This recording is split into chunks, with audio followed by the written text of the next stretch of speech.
Every day is a great day to buy a vehicle at Greg Hubler Ford. Because every vehicle comes with our Greg Hubler promise. On top of scheduled maintenance with your vehicle, you'll also enjoy complimentary roadside assistance, service pickup, and drop-off. And a free car wash and quick wash every time you service at Greg Hubler Ford. We're always finding new ways to put our guests first. Mosey on into Muncie. Greg Hubler Ford, promise kept. Universal Roofing and Exteriors is a family-owned and operated business, providing care and honest service for over 30 years. Universal has always been a little bit different. Their certified and trained employees don't just provide excellent work at a fair low price. They care about their customers, simply providing great customer service.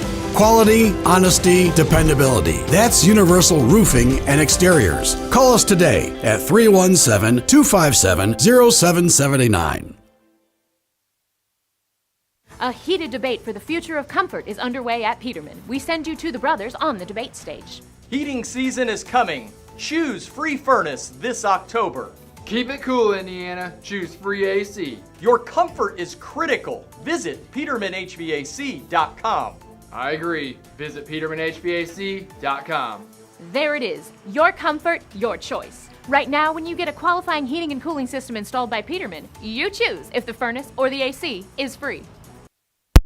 The Mower Shop in Fishers is the one-stop shop for all of your lawn maintenance needs. We have a huge selection of Honda and Toro lawnmowers in stock and even more to choose from online. Plus, we carry parts and accessories with super fast shipping. Just need maintenance or repairs? We offer that too, and we'll even deliver. The Mower Shop, family owned for more than 20 years. Visit our showroom just west of State Road 37 in Fishers or shop online at themowershop.com.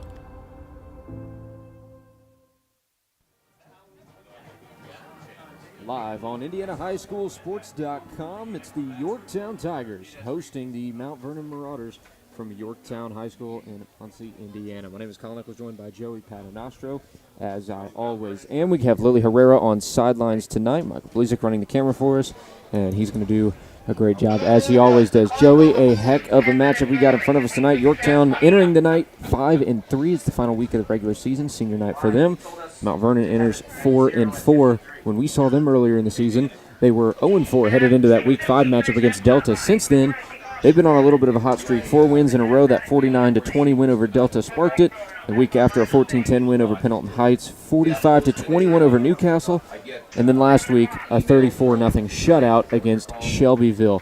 4 very crucial wins. They've got a lot of momentum behind them. That's going to create kind of a tough matchup for Yorktown tonight, especially being at home and kind of battling with some win-loss back and forth over the last few weeks.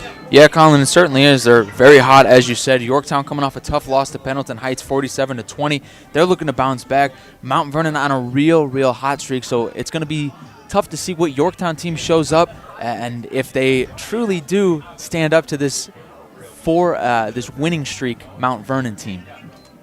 Let's take a look at the two teams and kind of run over what the keys to the game are going to be for both sides. We'll start with the hometown Yorktown Tigers. Offensively, the biggest thing I have written down is limit the self-inflicted wounds. There's been kind of 2 Yorktown teams that have played all year, and when I say that, obviously one team has been on the field, but you're seeing 2 different sides. On the really successful nights, they're really crisp, they're on the ball, they're not making a whole lot of mistakes, not a whole lot of penalties, but on those nights where they've fallen behind and had a couple of big losses where you look at, against Pendleton Heights, 47-20, or 41-13 loss against New Pal, which granted New Pal's #1 team for 4A. And you look at those nights, penalties, turning the ball over, not converting on the 3rd down and shorts, turning the ball over on downs, interceptions, fumbles.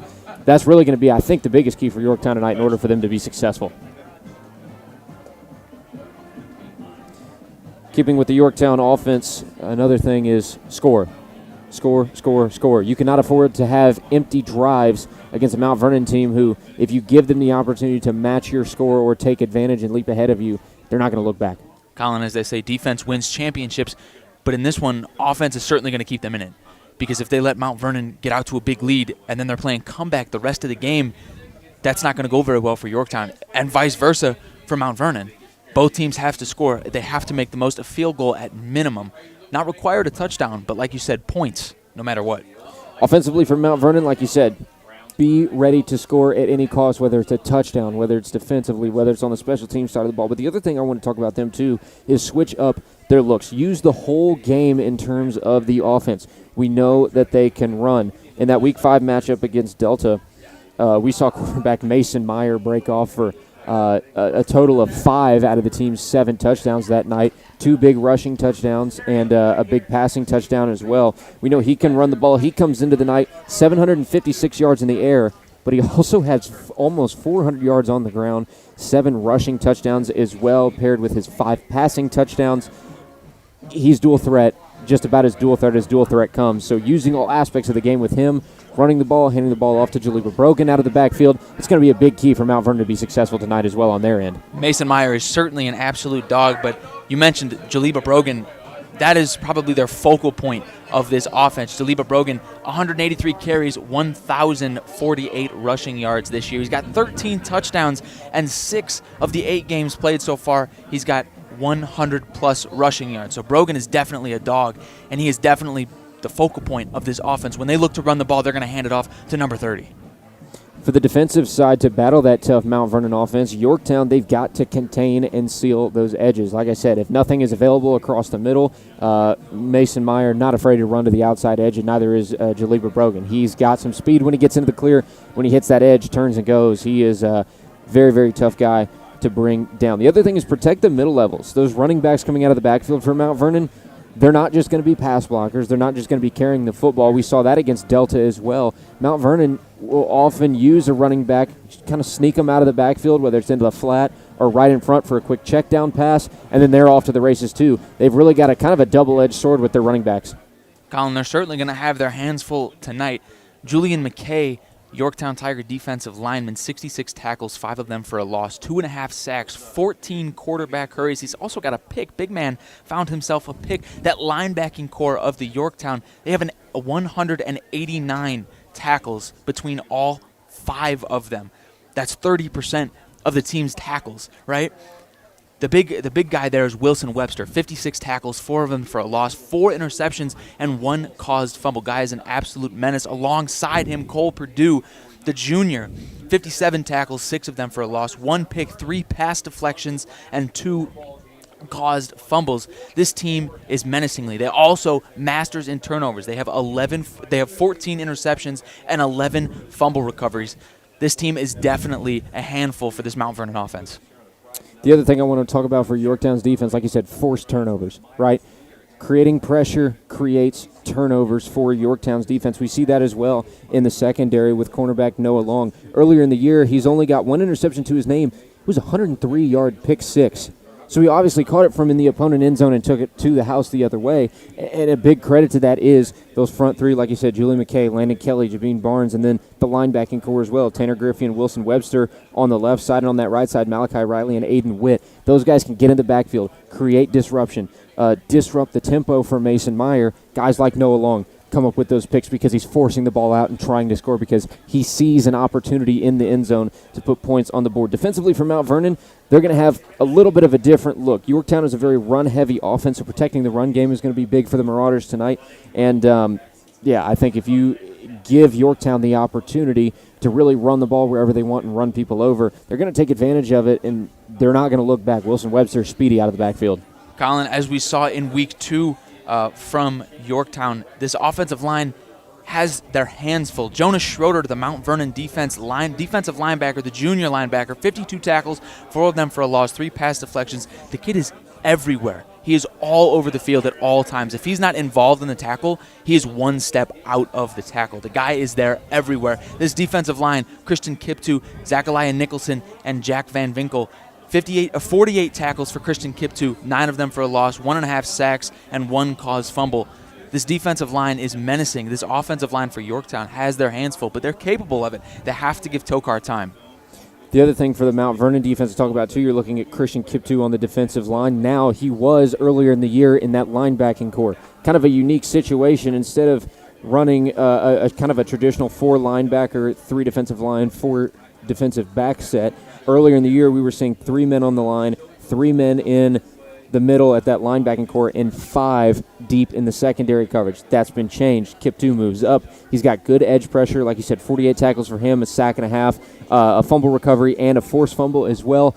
It's going to be crucial for them to get off the line. But the other thing to note about the Marauders, they have pretty low turnovers coming into the week. Only 1 interception so far on the year, 7 fumble recoveries, and according to their stats on Max Preps, they don't have any QB hurries. That could just be an instance of not recording QB hurries for whoever is doing your stats. However, creating that pressure tonight, causing disruption in the backfield for Tokar when he goes to pass the ball, getting off the ball against an offensive line who, frankly, is going to be super tough.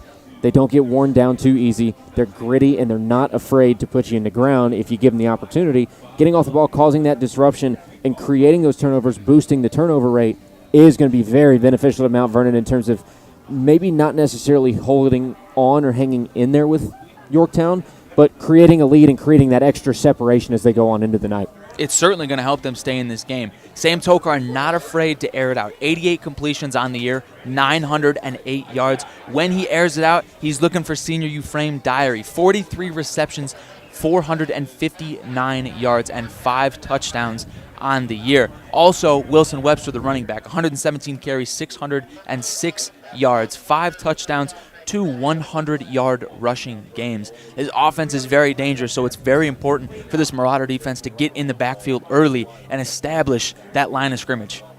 There is an opportunity tonight that's kind of unique for Mount Vernon, although second place in the Hoosier Heritage Conference really doesn't count for much. They have an opportunity to secure that. Greenfield Central and New Pal, the number 1 and number 2 team as it currently stands, play each other tonight. If the trend continues for New Pal and they pick up another win against Greenfield Central, although that is a heated rivalry and a ranked matchup as well, Greenfield Central could fall, Mount Vernon could move up, and that is a big deal because the Marauders tonight, being their last regular season game, as they head into sectionals, look what they've got on their schedule. Number 1 in the state for Class 4A. They've got New Pal next week at New Pal. Hostile environment, tough place to play. Work out the rest of the kinks that you have in your offense and defense tonight because you're going to need it to be perfect come this time next week. Absolutely. I mean, there's no room for error against New Pal. They're on a 7-game winning streak. They're 7-0 overall, 6-0 in conference. New Pal is just an absolute beast, but you can't look past Yorktown this week.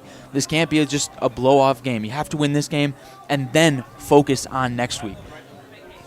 Yorktown on the other side of the ball, though, has drawn Richmond for their sectional, and theoretically, if the two teams do well in those first week of sectionals, they could end up meeting again. Both of them coming out of 4A sectional 21. That could be kind of a unique situation. We've seen all sorts of unique football situations this year. And look at the Pittsburgh Steelers, for instance, prepping to play Devontae Adams last week as a Las Vegas Raider and now again as a Jet this week. You could end up seeing these two teams battling it out for a third time or a second time this season, which doesn't happen too often, especially as you move into sectional play. Certainly. It's certainly a very unique opportunity. Great opportunity for both teams. Great look.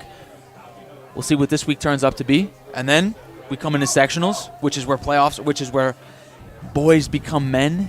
Playoffs begin. That's where truly entertaining football starts.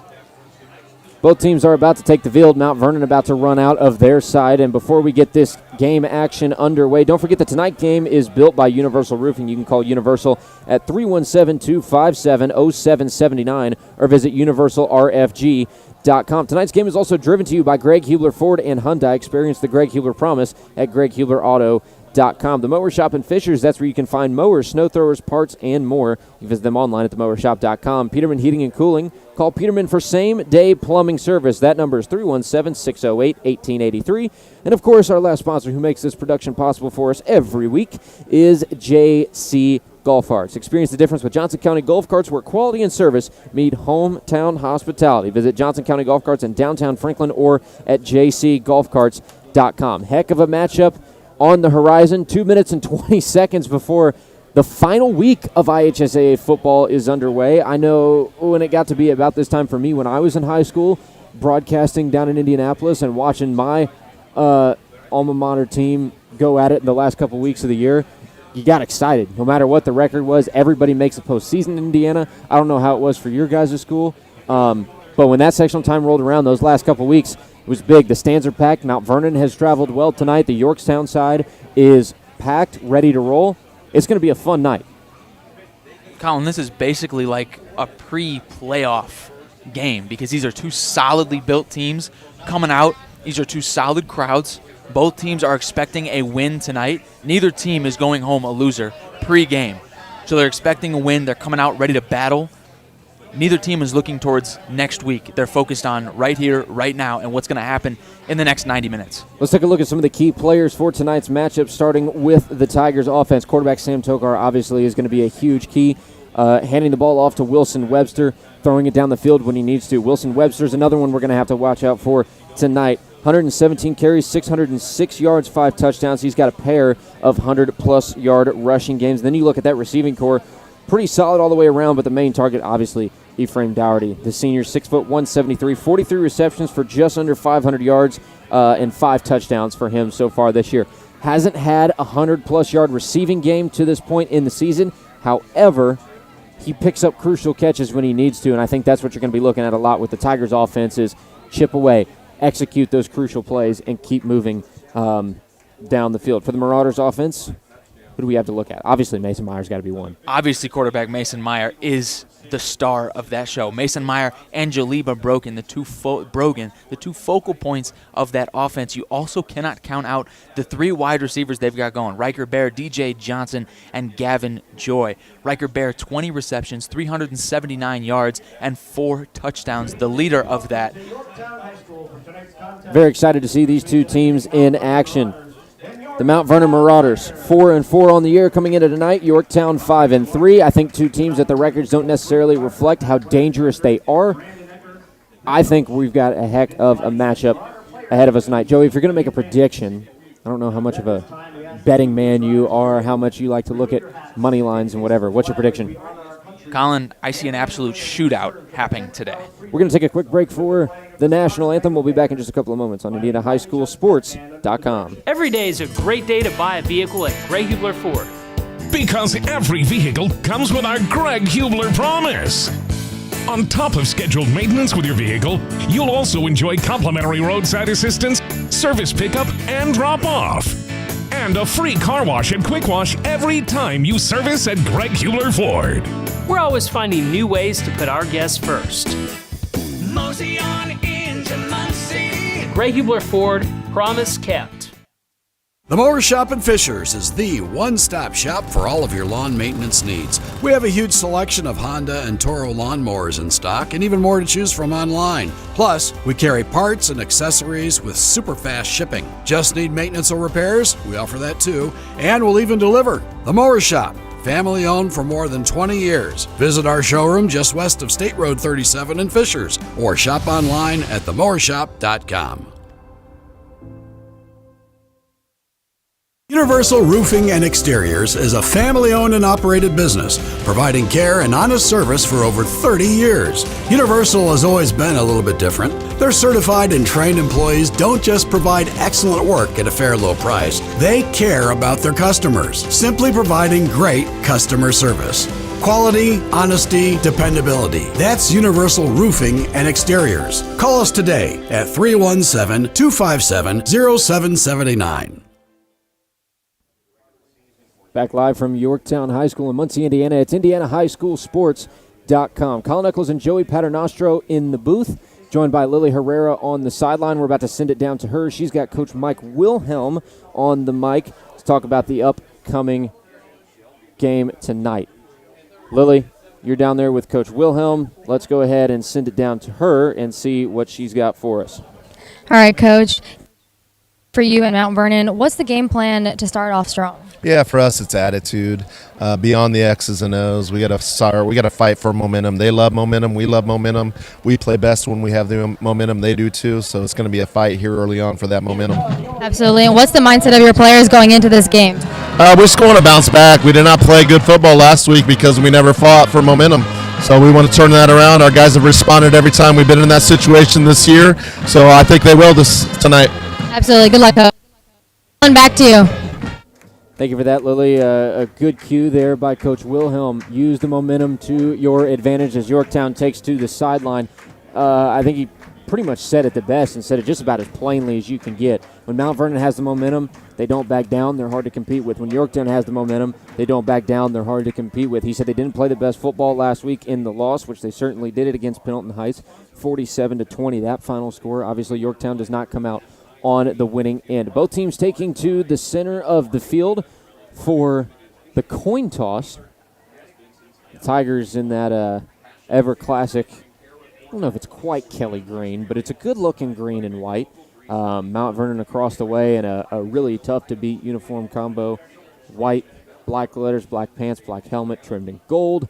Yeah, if you're going to look through, Joey, at all of the uniforms that we've seen so far this year, and we've seen some good ones, is there one that really just like stuck out to you and it was like, hey, like that would be a uniform I would want to put on for a football game? Yeah, Colin, I have to say, I think it's this Yorktown green.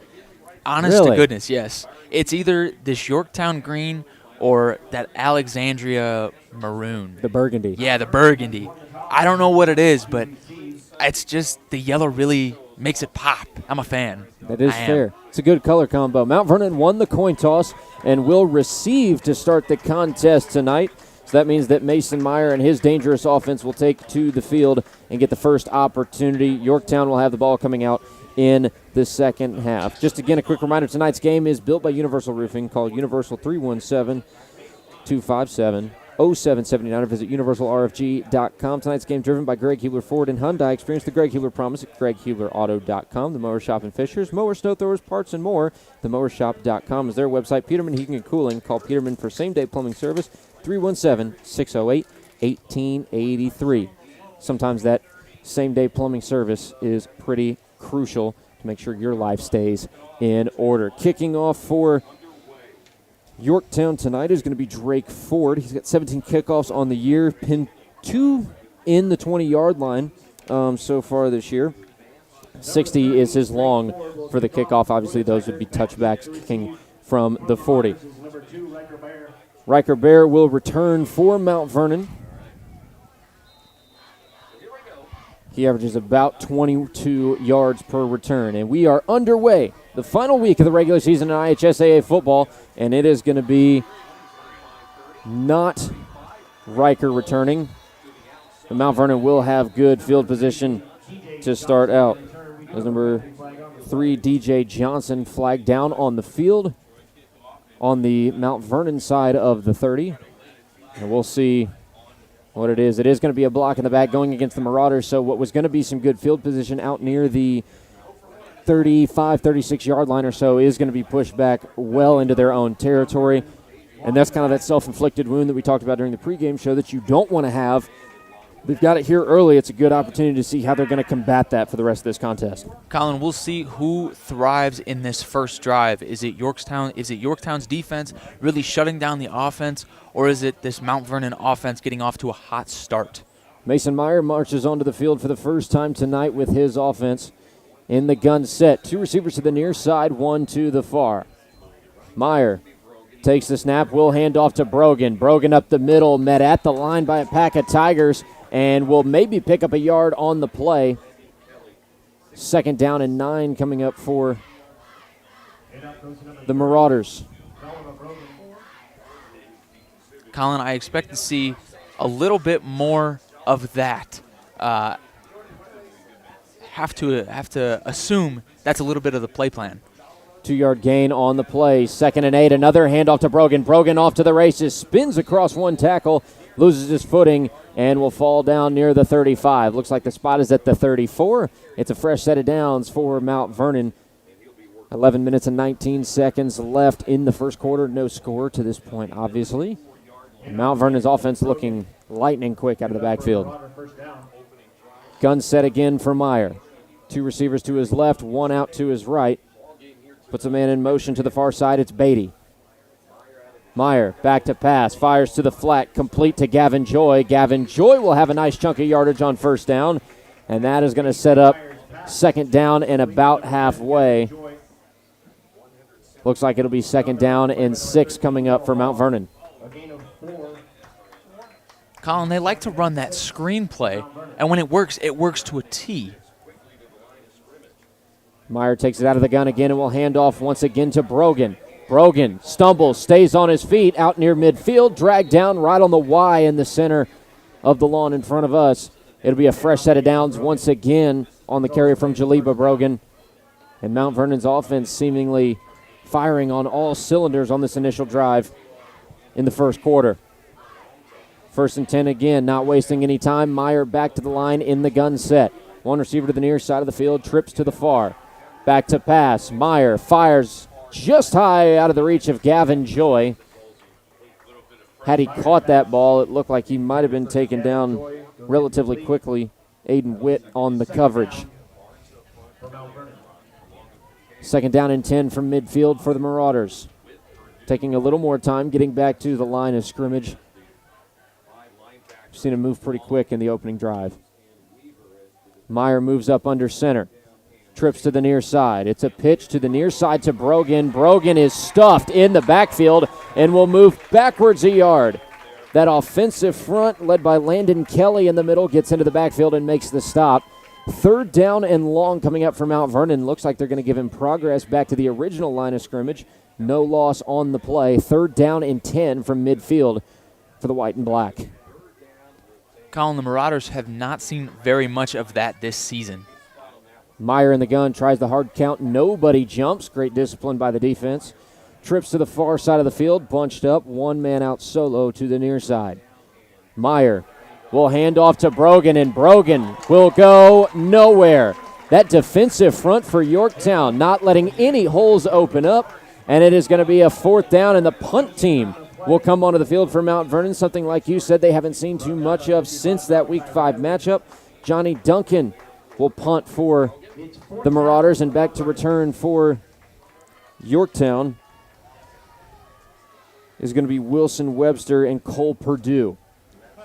Standing on the 30-yard line, 20-yard line in their territory. Low snap, but a good punt away for Duncan. Purdue will return. Takes it from the 20, cuts back to the middle, still up and running, and he is finally going to be swallowed and ripped to the floor on the midfield side of the 25. 8:46 remaining in the first quarter, no score.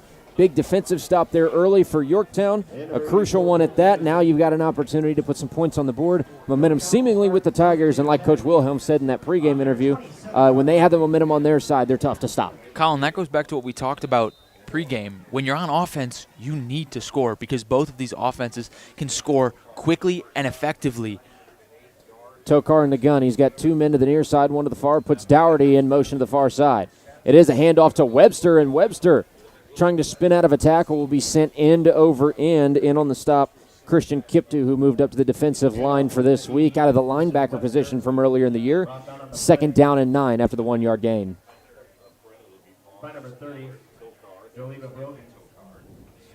Yorktown heads back to the line. Tokar will be out in the gun set once again. No receivers out wide. Webster in the backfield to his right. It is a play-action pass complete to Dougherty, and Ephraim Dougherty will take it out and out of bounds near the 40-yard line. It will be enough for a first down pickup, and looks like it is going to go out to the 39. Huge pickup on second down for Yorktown. Colin, that's, again, goes back to what we talked about pregame. Ephraim Dougherty, not a long ball threat. It's the short ball, and then gets the rack yards afterwards. Tokar in the gun set once again, 15 on the play clock. This time it is going to be a handoff to Webster. Webster trying to spin free to the far side, stays on his feet, and is going to be stood up after a 1-yard gain on the play. Call it a 2-yard. It is going to be second down and 8 for Yorktown.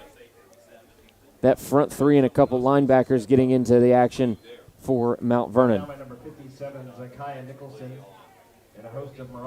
And a look from some of our crews down in Indy. First quarter is over. Ben Davis 7, North Central nothing. A little mixed matchup going on in Indianapolis. Second down and 8. 7.5 minutes to go in the first. No score. Tokar from the gun drops back to pass. We got flags on the field. It is going to be a false start against the Tigers. And that's one of those self-inflicted wounds that we talked about not seeing in the pregame show. Exactly, and that goes to both sides, both the Tigers and the Marauders. Self-inflicted wounds will be the death of the team. Colin, I believe the loser of this game will have more self-inflicted wounds, will have more penalties. Second down and 13, it looks like, for Yorktown. Set up at their own 35. 13 seconds on the play clock. Tokar gun set. Two receivers to the near side. Now two out to the far. It's an empty backfield. Tokar puts Webster in motion, now drops the pass. Pressure coming up the middle, dumps it off complete to Dougherty. Dougherty off to the races, across midfield, still up and running, cuts back and still on his feet. Spins down inside the 30-yard line in Mount Vernon territory, and that is a big pickup on second down and long for Yorktown. Colin, that's exactly what we just talked about. You framed Dougherty, the short yard catches, working out and getting the rack yards, catching the ball, making a couple of football moves, breaking open, busting a couple of tackles, field flipper, momentum shifter, bingo. Timeout taken by Mount Vernon. We'll take a timeout of our own. More coming up after this on IndianaHighSchoolSports.com. Universal Roofing and Exteriors is a family-owned and operated business, providing care and honest service for over 30 years. Universal has always been a little bit different. Their certified and trained employees don't just provide excellent work at a fair low price. They care about their customers, simply providing great customer service. Quality, honesty, dependability. That's Universal Roofing and Exteriors. Call us today at 317-257-0779. As both huddles break and the teams head back to the gridiron, it is 0-0 in the first quarter, 7:03 left on that first quarter clock on IndianaHighSchoolSports.com. The Yorktown Tigers tied up with the Mount Vernon Marauders, the final week of IHSAA football. Colin Nichols, Joey Paternostro in the booth. First down and 10 after the big catch and run from Ephraim Dougherty off the completion from Sam Tokar sets up first and 10 from the 29 inside of Mount Vernon territory. Tokar back in the gun. He's got one receiver to the far side, puts a man in motion coming near. It is a handoff to Webster up the middle, and Webster takes it inside the 25 to the 24. 5-yard pickup. Looks like a 4-yard pickup spotted at the 25. It'll be 2nd and 6 for the Tigers. Less than 7 minutes before we head to quarter number 2. That's linebacker Jonas Schroeder on the tackle. Like we talked about, guys everywhere. In the backfield within seconds, the offensive line has their handful with him as well as that defensive line. Tokar has twin receivers on both sides of the field. Will move Purdue to the near side. Another handoff to Webster, and Webster finds a crease and will fire out of the cannon for a first down. It's a 7-yard pickup on the play down inside the 20. And that's another movement of the chains for Yorktown. Their offense looking like it's moving swimmingly in the early goings of this contest. Just about halfway through the first quarter. No score on the board, but the Tigers seemingly knocking their way to the door. Mount Vernon has some adjustments to make early on both sides of the ball. First and 10. Tokar sticks gun set. One receiver to his right, two to his left. Purdue will switch to his right side. Snap. Another handoff to Webster, who's gotten his name called a lot here early. Just a 1-yard pickup on the play. 2nd down and 9 coming up for the Tigers. 5:45 left in the first quarter. Tough contest, a lot of offensive movement, but so far Yorktown having the better of the two sides. Yorktown certainly looking for a touchdown here. To end this drive with a field goal would definitely be a disappointment, but points nonetheless is the goal. Tokar sticks gun. Twin receivers on each end, sends Webster out for an empty backfield. Back to pass. Tokar fires. End zone. Wide open for the score is Noah Long, the sophomore. 6-0. Tigers get an early lead in the first quarter, and that is exactly what you want to see if you're Coach Wilhelm in terms of offensive execution. Work him across the middle. Noah Long comes in as a sub and will score early for Yorktown. Noah Long broke the defensive line, busted through that linebacking core. The other wide receiver on the edge there took the safety with him to the corner, leaving Long wide open in the middle of the field. Drake Ford will attempt the PAT. High snap and a sideways kick, but it still splits the uprights, and Yorktown has a 7-0 lead in the first quarter over the Mount Vernon Marauders. Don't forget that small town charm meets exceptional service at Johnson County Golf Carts. Whether you're a seasoned golfer, weekend adventurer, or simply looking for a convenient way to navigate around town, they have street legal golf carts that are just right for you. Johnson County Golf Carts is a locally owned family business providing top-notch customer service to everyone who walks through their door. Experience the difference with Johnson County Golf Carts, where quality and service meet hometown hospitality. Find them in downtown Franklin or at jcgolfcarts.com. Heck of a first drive there for the Yorktown Tigers, putting up 7 off the pitch and catch from Sam Tokar to Noah Long.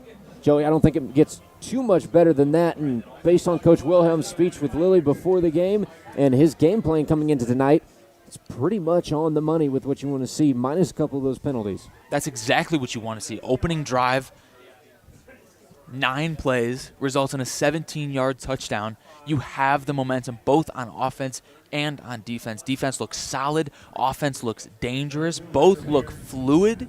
This is set to be a good one. Drake Ford will kick away, back to return for Mount Vernon. Again, Riker Bear. Ford will give this a solid kick, and Bear will pass it up again. Rushing out is DJ Johnson. Johnson with some breathing room, still spinning on the far side of the field. Brought down on the midfield side of the 35. Solid catch and run for him on the kickoff. And we'll see if Mount Vernon's offense can answer after being shut down on that last drive. That is most obviously the goal here. Tie it up 7-7.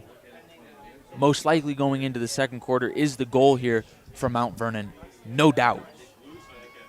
If you look at that first drive for Mount Vernon, it started off fairly well, a few early movements of the change, and then they're shut down once they get to midfield. If Yorktown's defense can spark a little bit quicker, they might be in good company. Meyer in the gun will hand off and fake the handoff to Brogan, will keep it for himself. He's running up the middle, and he will pick up a chunk of yardage on first down. Kind of bobbed and weaved his way through the defense. And looks like it's a 6-yard gain, 2nd down and 4 for the Marauders. Less than 5 minutes to go in the first quarter. In the gun set again, getting his call is Meyer. He's got 3 receivers to the near side of the field, 1 to the far. He'll move Johnson to that far side.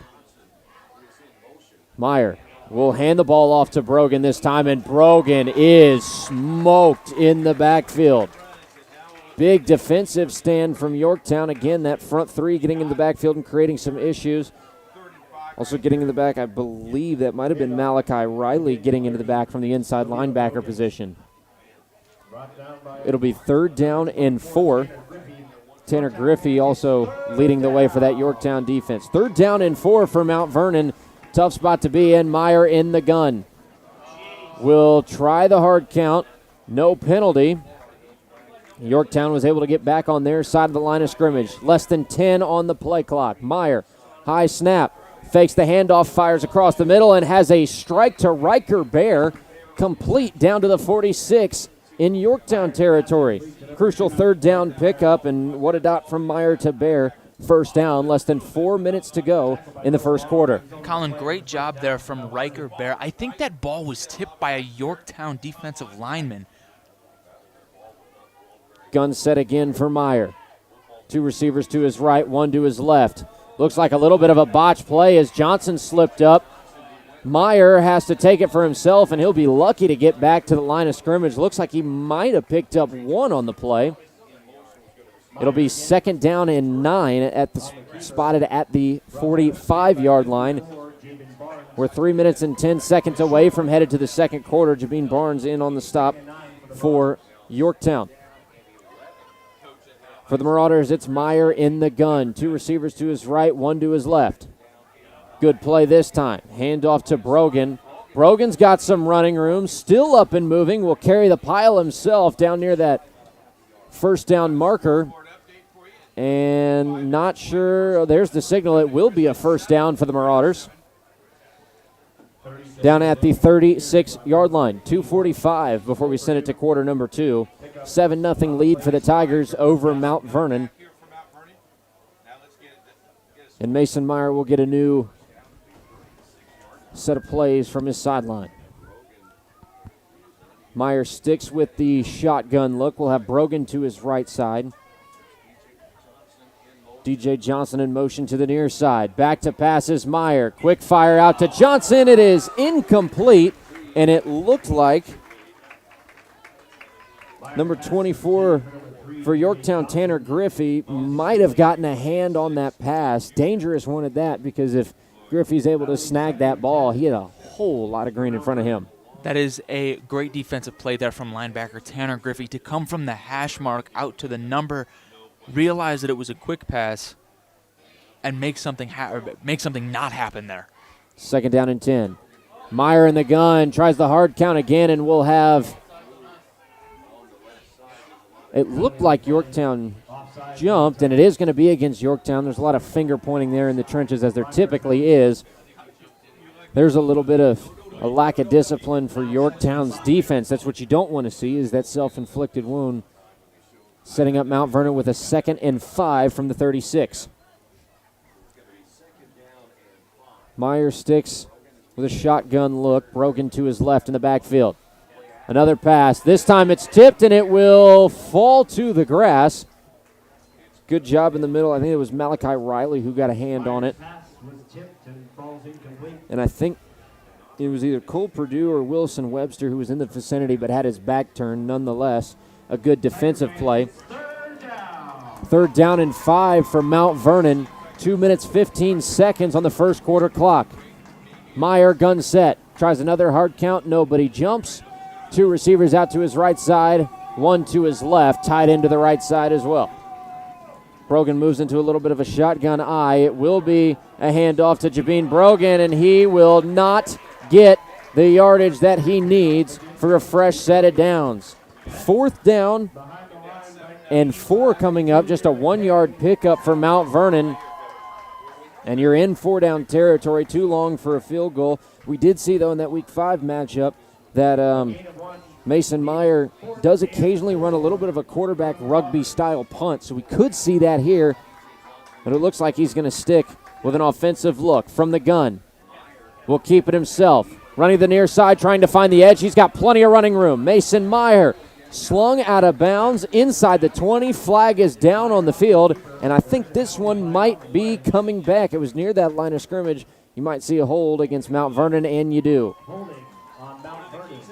That is such a bad break for the Marauder offense. You got less than 2 minutes to go in the first. You had a first down on 4th down, and now you're looking at a punt situation, the special team squad running out onto the field. Colin, that is self-inflicted wounds 101. That is something that just cannot happen. Big play, extends the drive, 4th and 5, huge momentum shifter, allows you to possibly get back in the game. The drive keeps going. Instead, now you got to punt it away and just give the ball back to a hot Yorktown team.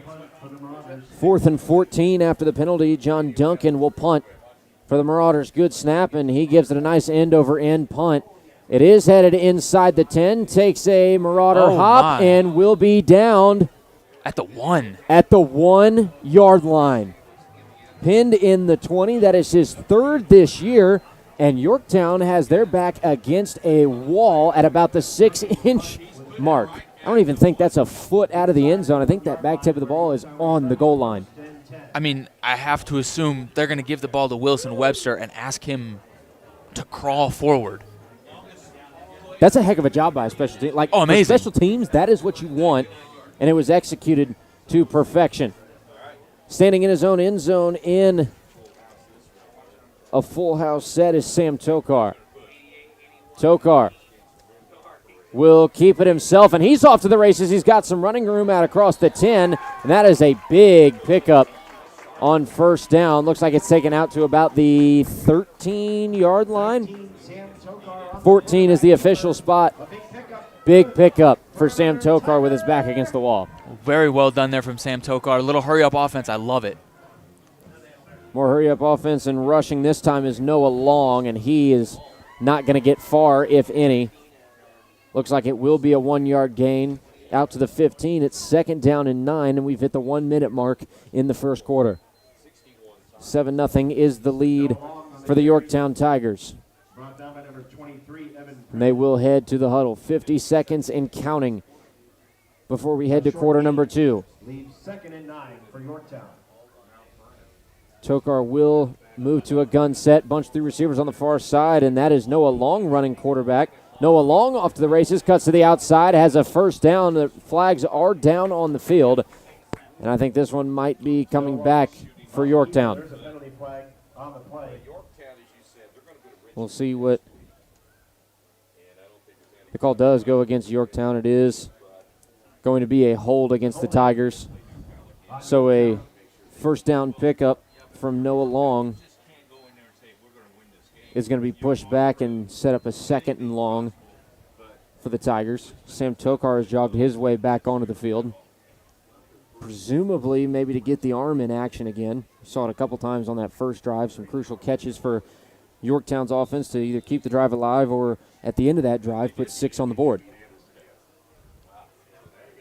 Gun set for Tokar, bunch 3 receivers to the near side. He rolls out to that near side of the field, and again, that is Noah Long.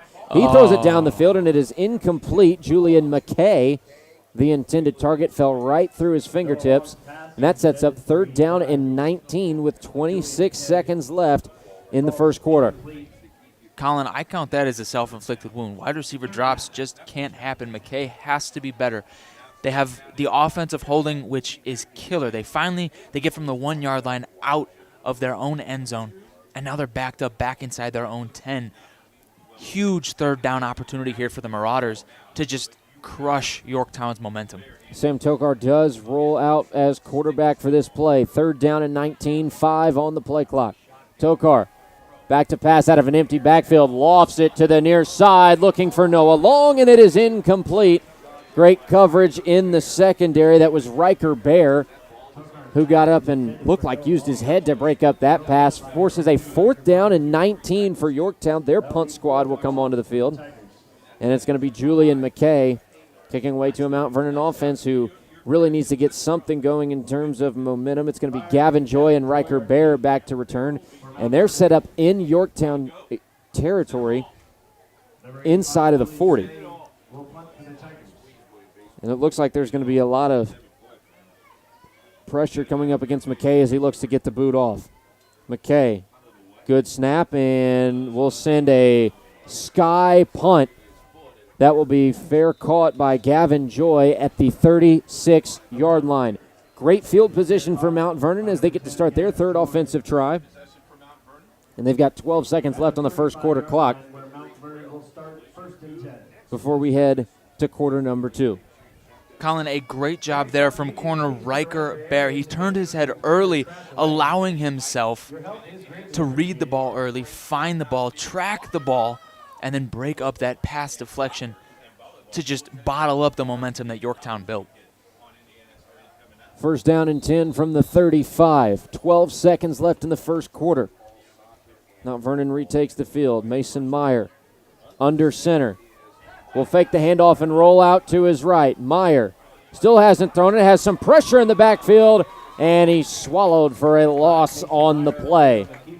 Great pressure by the defensive front, and Julian McKay, who just kicked that ball away, got into the backfield and created the sack, and that is going to take us to the second quarter. 7-0 is the lead for the Yorktown Tigers over Mount Vernon.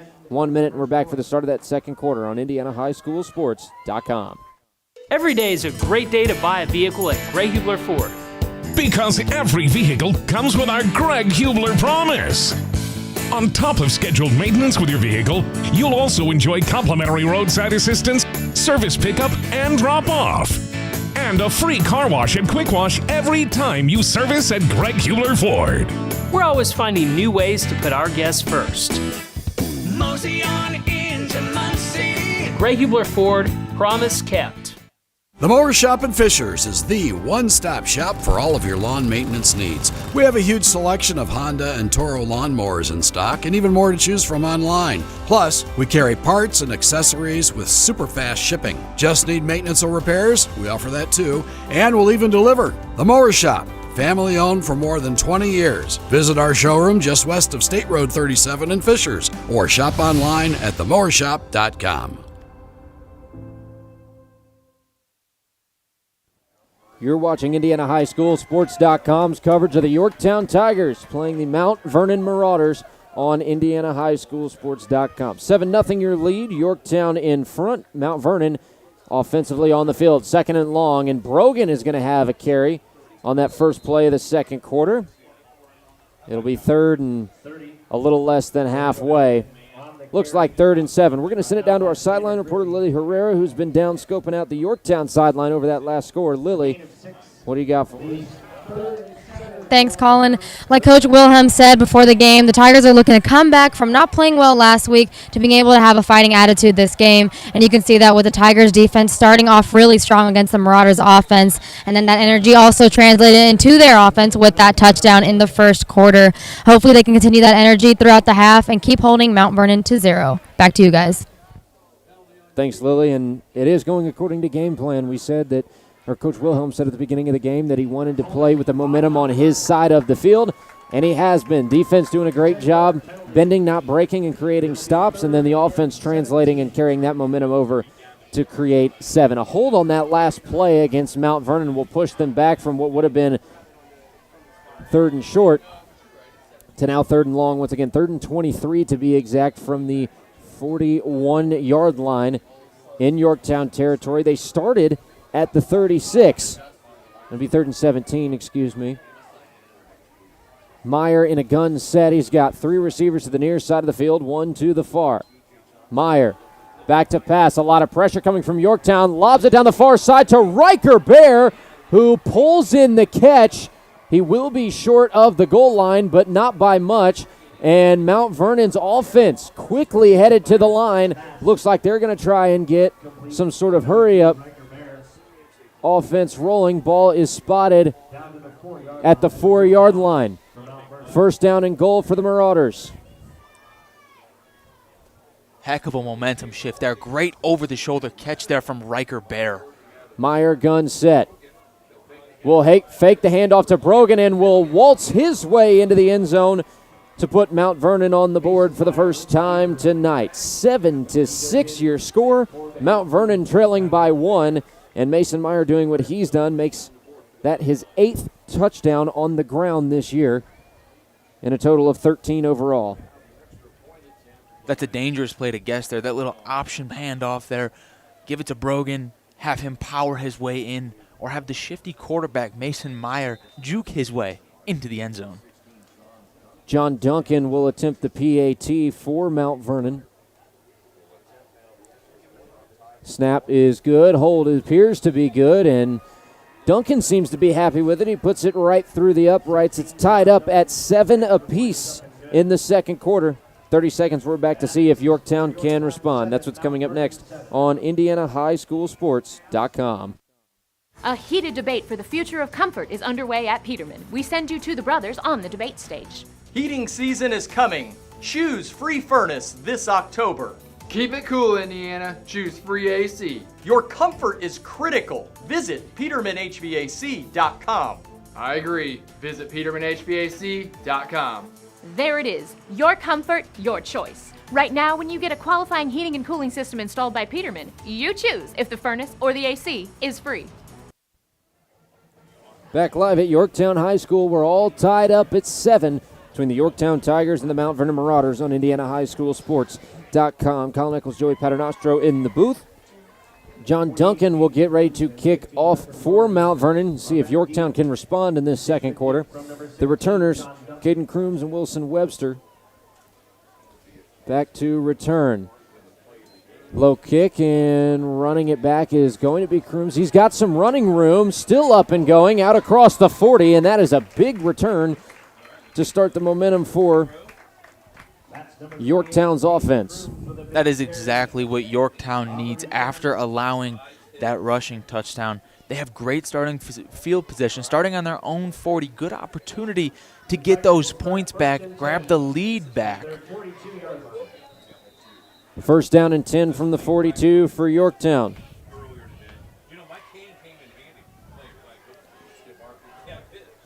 Tokar, gun set, 2 receivers to the near side, and it is going to be a handoff to Wilson Webster to start this drive. He's got some running room on the far side. Nice stiff arm. Still up and running across midfield. Flag is down around the line of scrimmage. I think it's coming back, but currently into Mount Vernon territory is Yorktown's offense, and I think this is going to be another hold against the Tigers.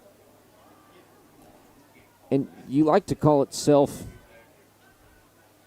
Well, it could be going on the run, too, against Wilson Webster. I think it's an illegal hands to the face on that stiff arm. We'll see what the call is. But Yorktown is moving back. And they're calling a face mask against Wilson Webster for the stiff arm. Wow. I would just call that bullying your defender, but first down and long coming up for the Tigers. 10:40 left in the second quarter. Tokar gun set. He's got twin receivers on both ends. Back to pass, and we got a really late flag. Oh, my goodness. Coming out against Yorktown, and it's going to be a false start, illegal formation. And the Tigers will continue the self-inflicted wounds and push themselves further back. What was a first down in 18 is now going to be a first down from inside the 35 at the 34. And the first down marker is at the 48 in Mount Vernon territory. First down and long for Yorktown. Working out of the shotgun formation is Tokar, two receivers each end. He's back to pass. Plenty of protection, now feels some pressure, fires across the middle, incomplete. Intended for Aiden Witt, but thrown just behind him. Second down and long coming up for Yorktown. It'll be 2nd and 18 with just over 10 minutes to go in the first half. Colin, a better throw, and Sam Tokar has Aiden Witt across the middle. That may pick up the first down, but instead a little too far behind his receiver. That's an adjustment that has to be made early on. Can't happen later into the game. Second down and 18, just over 10 minutes before halftime. All tied up at 7 apiece. 8 seconds on the play clock. Tokar, empty backfield, 3 to the near, 2 to the far. Tokar back to pass. Steps up in the pocket. Fires a short one to the far side of the field. It is complete to Ephraim Dougherty. Called his name a couple times tonight already. It's inside the original first down sticks. Spotted at the 45-yard line. Third down and about 8 coming up for the Tigers. 3rd and 7 is the official spot. 9 minutes, 40 seconds left in the second quarter. A crucial third down for both sides. Defensively, for Mount Vernon, you give an offense who's got a lot of momentum in this second quarter an opportunity to take a lead for the first time. Tokar gun set, twin receivers both sides, and as the play clock was down below 5, Coach Wilhelm will be forced to take a 30-second timeout. Don't forget that Small Town Charm meets exceptional service at Johnson County Golf Carts. Whether you're a seasoned golfer, weekend adventurer, or simply looking for a convenient way to navigate around town, they have street-legal golf carts that are just right for you. Experience the difference with Johnson County Golf Carts for quality and service. Meet hometown hospitality. Find them in downtown Franklin or at jcgolfcarts.com. Lily Herrera has more for us down on the sideline. We're going to send it down to her. Lily, go ahead and take it away.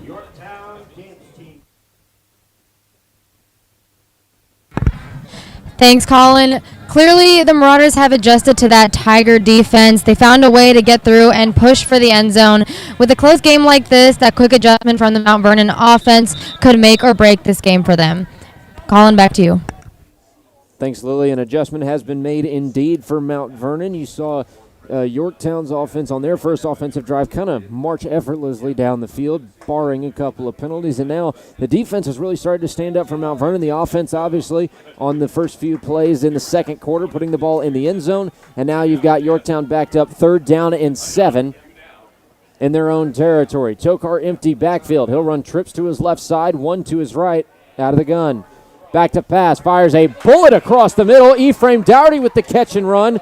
Slips up, and we've got flags down on the field again. Wow. And it's going to be another hold going against Yorktown. And you hate to see that. Tokar ripped a bullet off to Dougherty.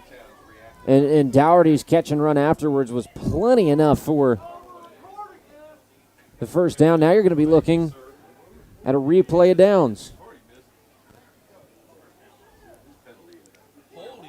It is a hold against Yorktown.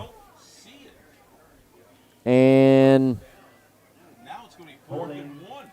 instead of a first down, you're looking at 3rd down and 1 from the 49 in Mount Vernon territory, so it's still manageable, but you were well inside the 40, down near the 35 after that catch and run.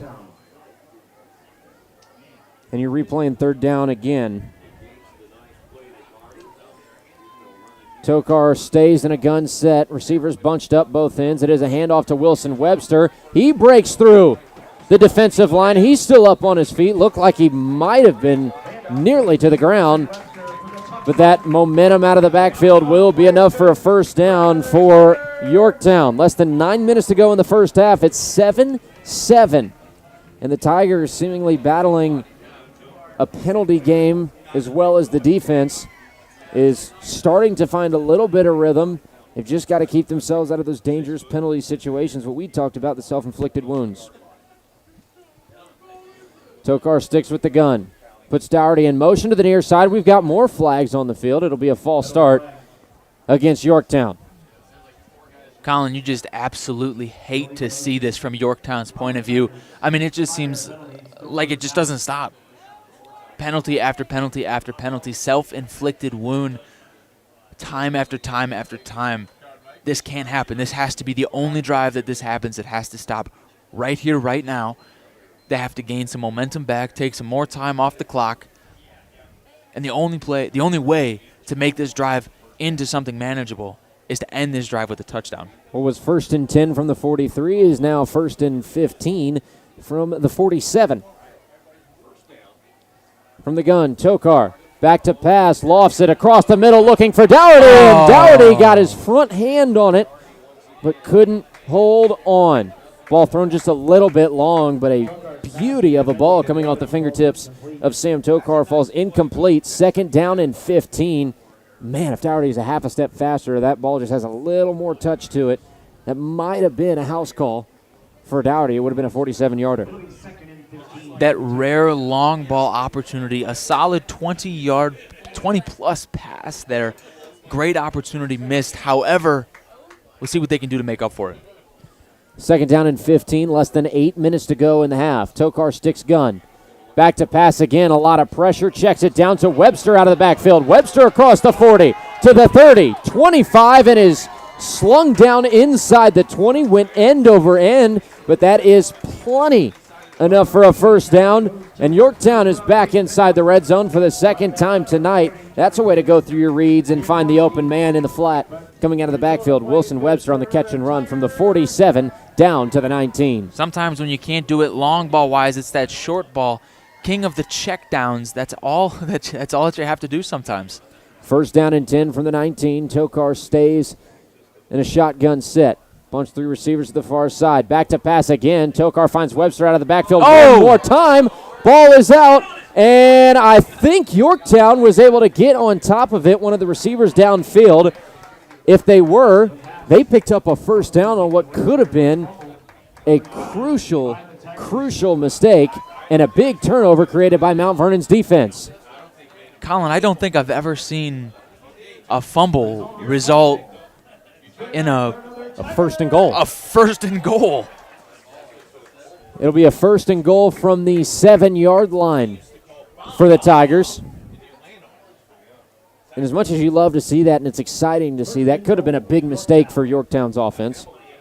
Certainly could have got a lot lucky there. I form for Tokar. Takes the ball and will hand off this time to Caden Crooms, and Caden Crooms bobbing and weaving through the defense will take it down to the 4-yard line. 2nd and goal for the Tigers. Just about 6.5 minutes left in the first half. Yorktown's finally got something moving, boosted by a couple of lucky breaks for them, but nonetheless still working their way down the field, trying to get back in front as they're all tied up 7 apiece with the Marauders from Mount Vernon. Tokar stays gun. 2 to his right side, 1 to his left. Dougherty in motion. We get the pooch pass. Dougherty's going to try to find the edge. Dougherty running to the pylon, extends, and he's in for a touchdown. Call it 6 for Ephraim Dougherty to make it 13-7 with just over 6 minutes to go in the first half. What a play design and what a good execution and extension from Dougherty at the end of that play. And he puts his team back in front with the rushing TD. Looked like a little bit of miscommunication pre-snap between wide receiver Ephraim Dougherty and quarterback Sam Tokar. Works out in the end, though, resulting in a 4-yard rushing touchdown for Ephraim Dougherty. Well done all around. They got a little bit of luck, a couple of breaks, but it results in a touchdown. On to kick the PAT. And hitting the PAT for Yorktown is Drake Ford, and that makes it a 14-7 lead for the Tigers. Talk about resilience and sticking with a game plan and working against all odds for Yorktown on that drive. A couple self-inflicted mistakes, a couple of extra penalties, a lucky recovery of the fumble, and then what do you know? Yorktown is in the end zone for their second touchdown of the night. Ephraim Dougherty, a short rush, gets around the edge and extends for the pylon, kind of in a classic football move. And Yorktown with a lot of momentum in their favor now. Hey, sometimes it doesn't have to be pretty. Just because it's ugly doesn't mean it's not working. Yorktown certainly has the momentum here. We'll see what their defense can do if they can hold up the momentum, hold up their end of the bargain for the remaining 6 minutes of the half. Drake Ford will kick away once again for the Tigers, and back to return is Riker Bear, who set up the Marauders with that first touchdown on the last drive. Big response from Yorktown on that previous drive. 6:08 is what's left before we take it to halftime. Ford ready to kick away to Riker Bear. Dangerous returner for Mount Vernon. A lot of speed if he gets into open space. Here is the kick. It's going to be low, but Bear will field just on this side of the 10. Bear off to the races, far side. Finds a hole. Still off and running. Riker Bear, couple of guys to beat, still on his feet and takes it into Yorktown territory. He'll be spotted at the 45-yard line. That is a heck of a return from Riker Bear. Special teams units certainly doing their job in this game for both teams. The Mount Vernon offense, though, great opportunity. About 6 minutes left in this half. Would love a touchdown to tie this game up. Shooting for a field goal nonetheless, but a touchdown is the goal. The spot is at the 47, so that was a 41-yard return for Mount Vernon's Riker Bear. Mason Meyer will come back onto the field to run quarterback for the Marauders. He's in a shotgun look with 3 receivers out to his left side. He'll drop back to pass on the first play from scrimmage. Pressure coming from the backside. Meyer has to slide, and he will do so right at the line of scrimmage and very, very close to a big collision on the far side. It'll be 2nd and long. Looks like they might have given him a half yard on the play, so still call it 2nd and 9 for Mount Vernon.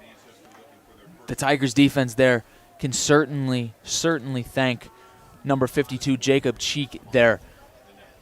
Mason Meyer had a receiver wide open down the field, but Cheek with the quarterback hurry. And we've got flags flying on the snap, and it's going to be an offside against Yorktown. Oh, my. Yorktown with a lot of penalty flags going against them so far tonight, and it sets Mount Vernon up in really good position. It'll be a 5-yard movement of the ball, and it will be 2nd and 4 for the Marauders. 5 minutes, 16 seconds remaining in the first half, trailing 14-7 to the Tigers. The penalties on both sides of the ball for the Tigers just obliterating the momentum. Meyer in the gun set. Plenty of time on the play clock. Has 3 receivers to the far side. Now we'll move Johnson to the near side of the field. Meyer will not hand off to Brogan. Drops back to pass. Pressure. Fires a dart across the middle. In and out of the hands of DJ Johnson, who is well in front of his defender on the coverage. It looks like that was Caden Crooms, a couple of steps behind DJ Johnson, and that is a big mistake that you don't want to have as a receiver. That far open and with a lot of green in front of you, that was going to be a house call. Certainly could have been a house call, but nonetheless a drive changer. Puts them inside the red zone Instead, back on the 42, 41. 3rd and 4 from the 41. Meyer, gun set. Joy comes to the near side in motion. It's a handoff to Jaliba Brogan, and the run on 3rd down has not worked tonight for Mount Vernon and will continue to be a struggle as the defense gets up and makes a stop. Javine Barnes. Stop for not much of a gain by number 52, Jacob Cheek. And looks like Jacob Cheek also in on the stop once again. We just called his name a couple of plays ago. 4 down territory. Meyer in the gun. Meyer will tuck and run for himself. Is he going to have enough for the 1st down? He's really, really close. Yorktown says no. Mount Vernon says yes, and it will go in Mount Vernon's favor. Meyer picks up the 4 yards needed to move the chains. It is 1st down and 10. Now from the 37-yard line. Just over 4 minutes before we send things to halftime. 14-7 is the lead for Yorktown, but Mount Vernon's offense finding a way to stick with it. Clock starts running. We've hit the 4-minute mark. From the 41, Meyer in the gun. We'll hand off to DJ Johnson coming out of the receiver. DJ Johnson has room. Tries to hurdle a defender and will have enough for a 1st down. Ball is spotted inside the 25 at the 24. Less than 4 minutes remaining in the 2nd quarter. We've seen DJ Johnson's explosive speed on the special teams unit, using it there to burst through the A gap and get a 1st down here for his team. Gun set again for Meyer. Hands off to Brogan. Brogan lowers his shoulder and will bully his way through the initial contact. Picks up 3 on the play. It'll be 2nd down and 7. Brought down by Tanner Griffey. Tanner Griffey on the stop for Yorktown. 3 minutes, 25 seconds remaining before we send this thing to halftime. Still a 14-7 lead for Yorktown, but Mount Vernon knocking on the door. Gun set again for Meyer. Fakes the handoff, pulls back and fires to the far side of the field. Incomplete. Gavin Joy, the intended target. And it was just out of reach of his fingertips, but good ball placement for it to end up out of bounds by Mason Meyer. 3rd down and 7 for the Marauders. 3 minutes, 12 seconds remaining in the 2nd quarter. The Yorktown defense trying to stand tall and prevent a tie ball game, possibly headed into halftime. Meyer tries a hard count, no movement. 2 receivers out to his right side. James Beatty close to the line on his left. New play call. 6 seconds on the play clock. Meyer will take the snap. Hands off to Brogan, and Brogan on 3rd down has not produced well and will continue that trend. Short of the 1st down marker. It's going to be 4th and 4 after a 3-yard pickup. Less than 3 minutes to go in the 1st half. And this is a big opportunity for Yorktown's defense to make a statement. Yorktown has the ball to start the 3rd quarter. Meyer gun set, 2 to his right. Will keep it for himself and run. Meyer through the defenders will spin his way inside the 10, and it will be a 1st and goal for Mount Vernon. Mason Meyer putting the team on his back with 2 big 4th down conversions. Barely got the last one, but on that play had well more than he needed. And now it's a 1st and goal. Spotted at the 7. Meyer, little read option, will pitch to DJ Johnson on the near side. Johnson fighting towards the end zone, but he's stacked up inside the 5 by Yorktown's defense. A whole swarm of Tigers meeting him. It'll be 2nd and goal. Ball spotted at the 1-yard line. 2nd and goal for Mount Vernon.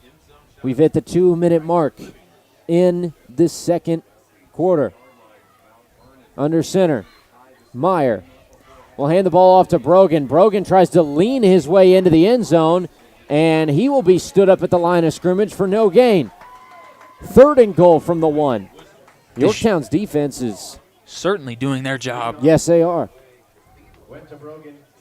A minute 35 before halftime. Still a 14-7 lead for the Tigers. Trying to execute a goal line stand from the 1-yard line. Meyer back to the gun. Two receivers to the near side. Brogan in the backfield to his right as well. And we had whistles blow on the field.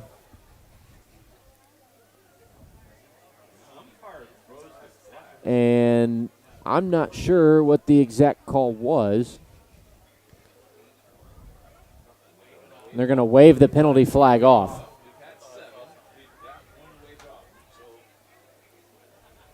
So no movement of the football. It will be third and goal from the 1. The minute 20 remaining in the first half. Yorktown's defense in a goal line stand. Meyer getting a new call from his sideline after the waved off flag. And not a whole lot of movement going on down on the field. And the clock is running with 50 seconds and counting on the game clock. There will be a timeout called by Coach Leidy and Mount Vernon. I think a pretty smart decision. Run the clock down to 43 seconds. You don't give Yorktown any time before the half. They have the ball coming out of the half. Smart management of the clock there for Mount Vernon. Colin, after the penalty, the clock was reset. The play clock was reset to 40. So it's a great move, a fantastic heads-up play there from Coach Leidy to realize to take the time off. Fantastic job, fantastic awareness. As you said, Yorktown gets the ball back. So a minute 43 is what is left on the first half clock. 14-7 is the score. Yorktown obviously in front, as you see on your screen. Third down and goal from the 1 for Mount Vernon. And this is a very crucial play. Maybe could be, I don't know if game defining is the right way to put it, but certainly could be a big shift in momentum if Yorktown is able to stand up defensively, take the ball out of the start of the third quarter with a lead. Colin, if they can hold Mount Vernon to a field goal here and come back out with an opportunity to go up 2 touchdowns, is huge. Third down and goal. Meyer in the gun. Brogan to his right. 2 receivers to the left.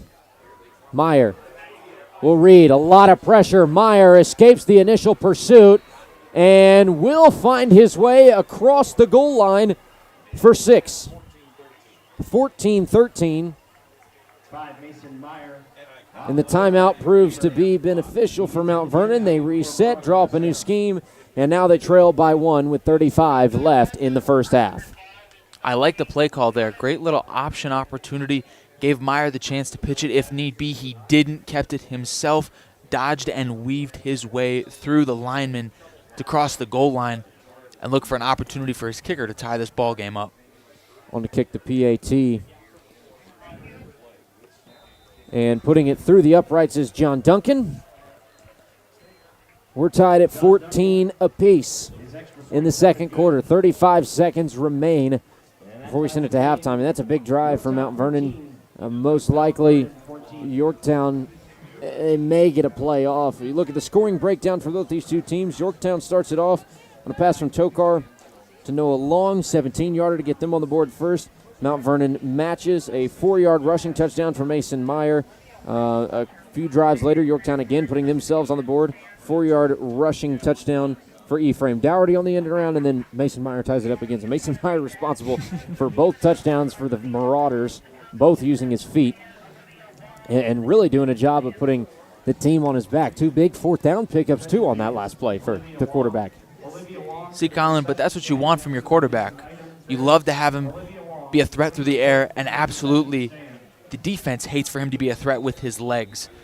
Doing it all, Mason Meyer really carrying this Mount Vernon team, like you said. Here's the kick for the Marauders. It is going to be short, and we're going to see some lateral action. This could be dangerous. Dougherty off to the races on the near side. Dougherty with a big hole. Flags are down on the field, and he's shoved out of bounds at the 40-yard line. With 26 seconds left, I think you're going to have a hold going against Yorktown. It was a little bit of a dangerous move on the Tigers' end to try that trickery, and the Laterals headed into halftime with a tie game. If that goes wrong, Mount Vernon easily could have picked that thing up, and we'd be looking at Yorktown looking to answer and tie the ball game up coming into the third instead of coming out in the third quarter with a chance to retake the lead for the first time. I love the aggression there from Coach Wilhelm, just being able to take the risk, high reward opportunity there. Didn't necessarily work out, but it didn't really hurt them in the latest. From the 29, Tokar in the gun, back to pass. A lot of pressure. He spun around, lobs it towards anybody that was going to be in the area. Cole Perdue, the closest receiver. It will fall incomplete. Second down and 10 with 19 seconds left in the first half. Colin, it'll be interesting to see if they continue to be aggressive and try to get points on the board to end this drive here, or maybe if they're just going to run one more play, hand it off, and let the clock run out.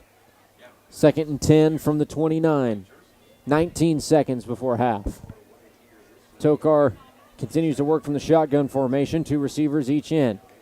It is a handoff to Webster, and Webster will be down near the first down marker, still with 12 seconds left on the game clock. And it is going to be a movement of the chains. Less than 10 seconds. Tokar gets to the line with 3 seconds on the game clock. Tokar will get the play off out of the gun. Will pass, lobs down near sideline looking for Perdue. Overthrows him by a couple of yards, and we're tied up at 14 apiece as we head to halftime. Yorktown hosting Mount Vernon. We'll keep it here for a couple of moments to wait for Lily, our sideline reporter, to catch up with Coach Wilhelm, who is coaching a heck of a game right now. And I think just as you said at the beginning of the show, we got a shootout on our hands. These two teams going pretty much blow for blow, not necessarily on matching drives, but going blow for blow. The defense is stepping up when they need to. Offense is doing a great job of carrying the momentum and keeping it on their side of the field. Lily Herrera is now down with Coach Wilhelm on the sideline. Lily, go ahead and take it away. Thanks, Colin. You guys are tied going into halftime. How will you adjust going into the second? Well, we still got the whole game plan is fight for momentum. I thought we did a great job of that. It was back and forth with the momentum. We kept fighting, which is good. That's what we needed to do tonight. We just got to get rid of the stupid penalties. That's what's killed us, really, on both sides of the ball. So take care of those penalties and keep fighting for momentum. Absolutely. What was working well for you guys? Everything on offense. We executed really, really well. Passing the ball, throwing the ball, mixing it up. Got to do a little bit better tackling on defense. Absolutely. Thank you so much, Coach. Colin, back to you. Thanks, Lily. Couldn't have said it better myself from Coach Wilhelm's perspective. Limit the penalties. That's what's killed their offensive momentum. But other than that, they've been executing really well on the offensive side of the ball. At the half, it is 14-14, a tie ball game between the Yorktown Tigers and the Mount Vernon Marauders. We'll take a couple-minute break here from some of our advertisers, and then we'll be back for some halftime recap. That is what is coming up next on IndianaHighSchoolSports.com. A heated debate for the future of comfort is underway at Peterman. We send you to the brothers on the debate stage. Heating season is coming. Choose free furnace this October. Keep it cool, Indiana. Choose free AC. Your comfort is critical. Visit PetermanHVAC.com. I agree. Visit PetermanHVAC.com. There it is. Your comfort, your choice. Right now, when you get a qualifying heating and cooling system installed by Peterman, you choose if the furnace or the AC is free. Every day is a great day to buy a vehicle at Gray Hubler Ford. Because every vehicle comes with our Greg Hubler promise. On top of scheduled maintenance with your vehicle, you'll also enjoy complimentary roadside assistance, service pickup, and drop-off. And a free car wash and quick wash every time you service at Greg Hubler Ford. We're always finding new ways to put our guests first. Mosey on into Muncie. Gray Hubler Ford, promise kept. Universal Roofing and Exteriors is a family-owned and operated business, providing care and honest service for over 30 years. Universal has always been a little bit different. Their certified and trained employees don't just provide excellent work at a fair low price. They care about their customers, simply providing great customer service. Quality, honesty, dependability. That's Universal Roofing and Exteriors. Call us today at 317-257-0779. The Mower Shop in Fishers is the one-stop shop for all of your lawn maintenance needs. We have a huge selection of Honda and Toro lawnmowers in stock and even more to choose from online. Plus, we carry parts and accessories with super fast shipping. Just need maintenance or repairs? We offer that too, and we'll even deliver. The Mower Shop, family owned for more than 20 years. Visit our showroom just west of State Road 37 in Fishers or shop online at themowershop.com.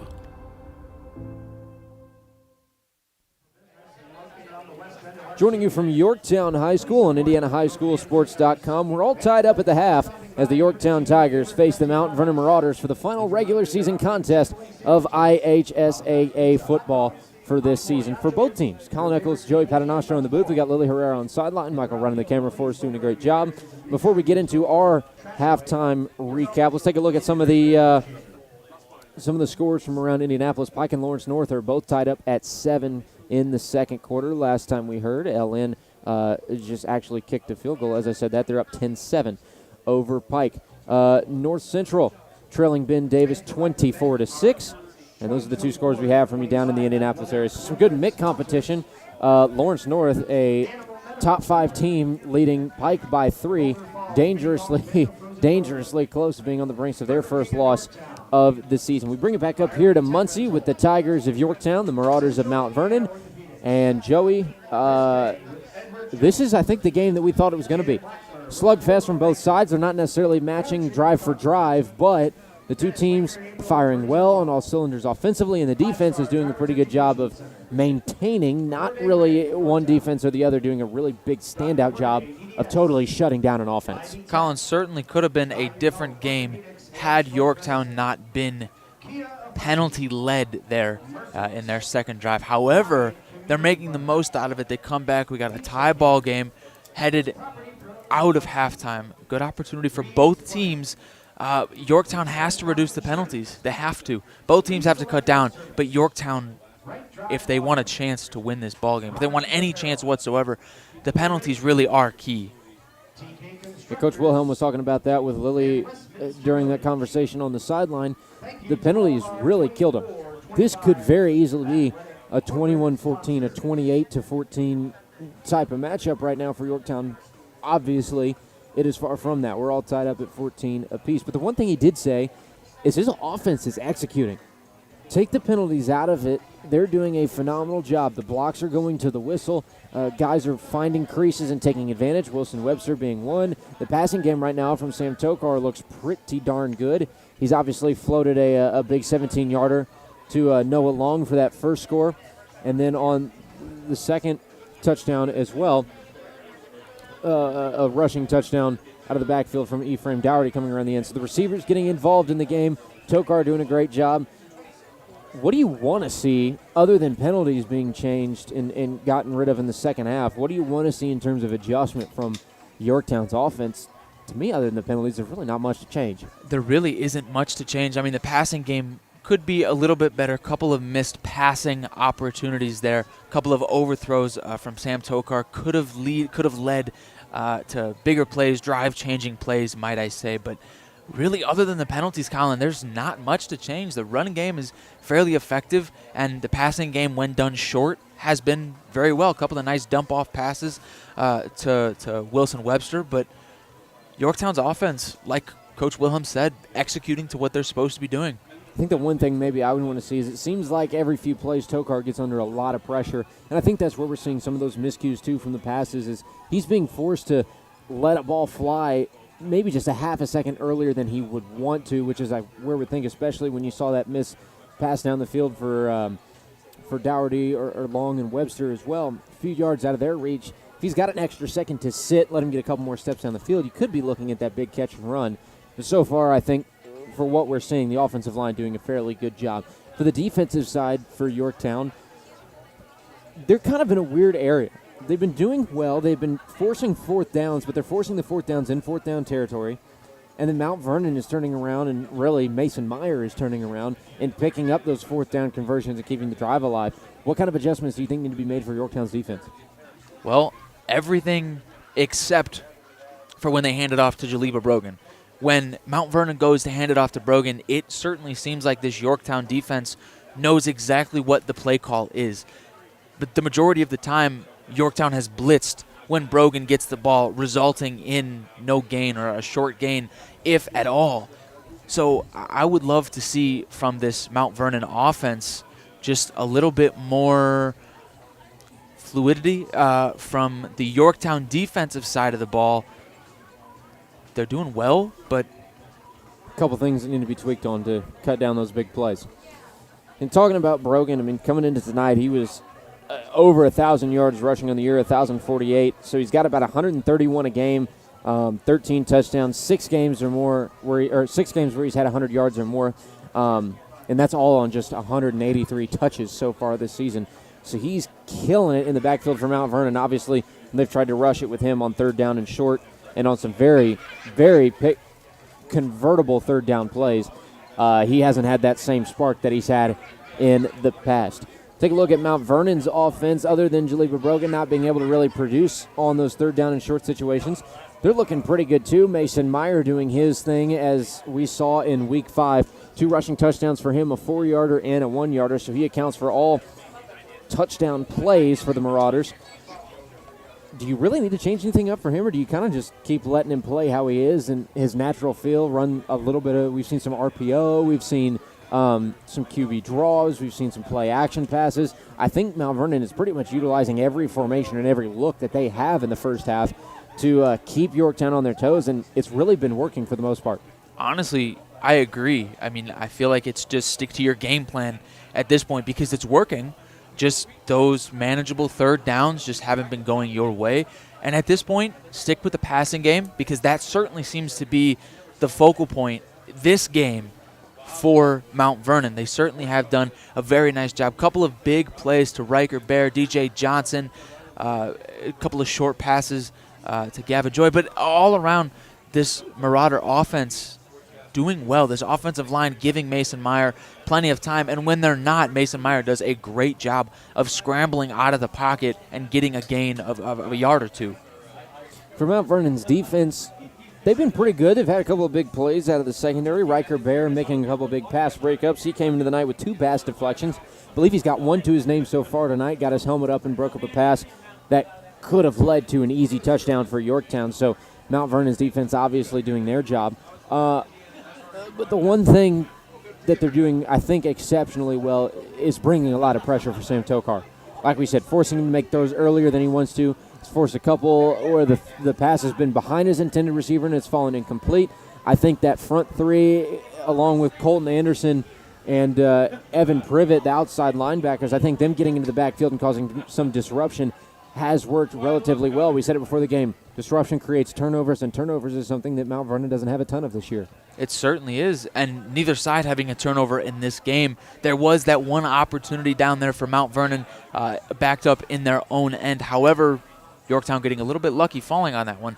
The only thing that I have for this Mount Vernon defense is to try to be a little bit better on these short plays, and I know that's tough because you've got receivers running downfield, you've got taking the corners and the safeties with them, so these little check down plays become wide open. And it's really working for this Yorktown offense. But when that does happen, the linebackers need to be a little bit more aware and try to keep that a little bit contained.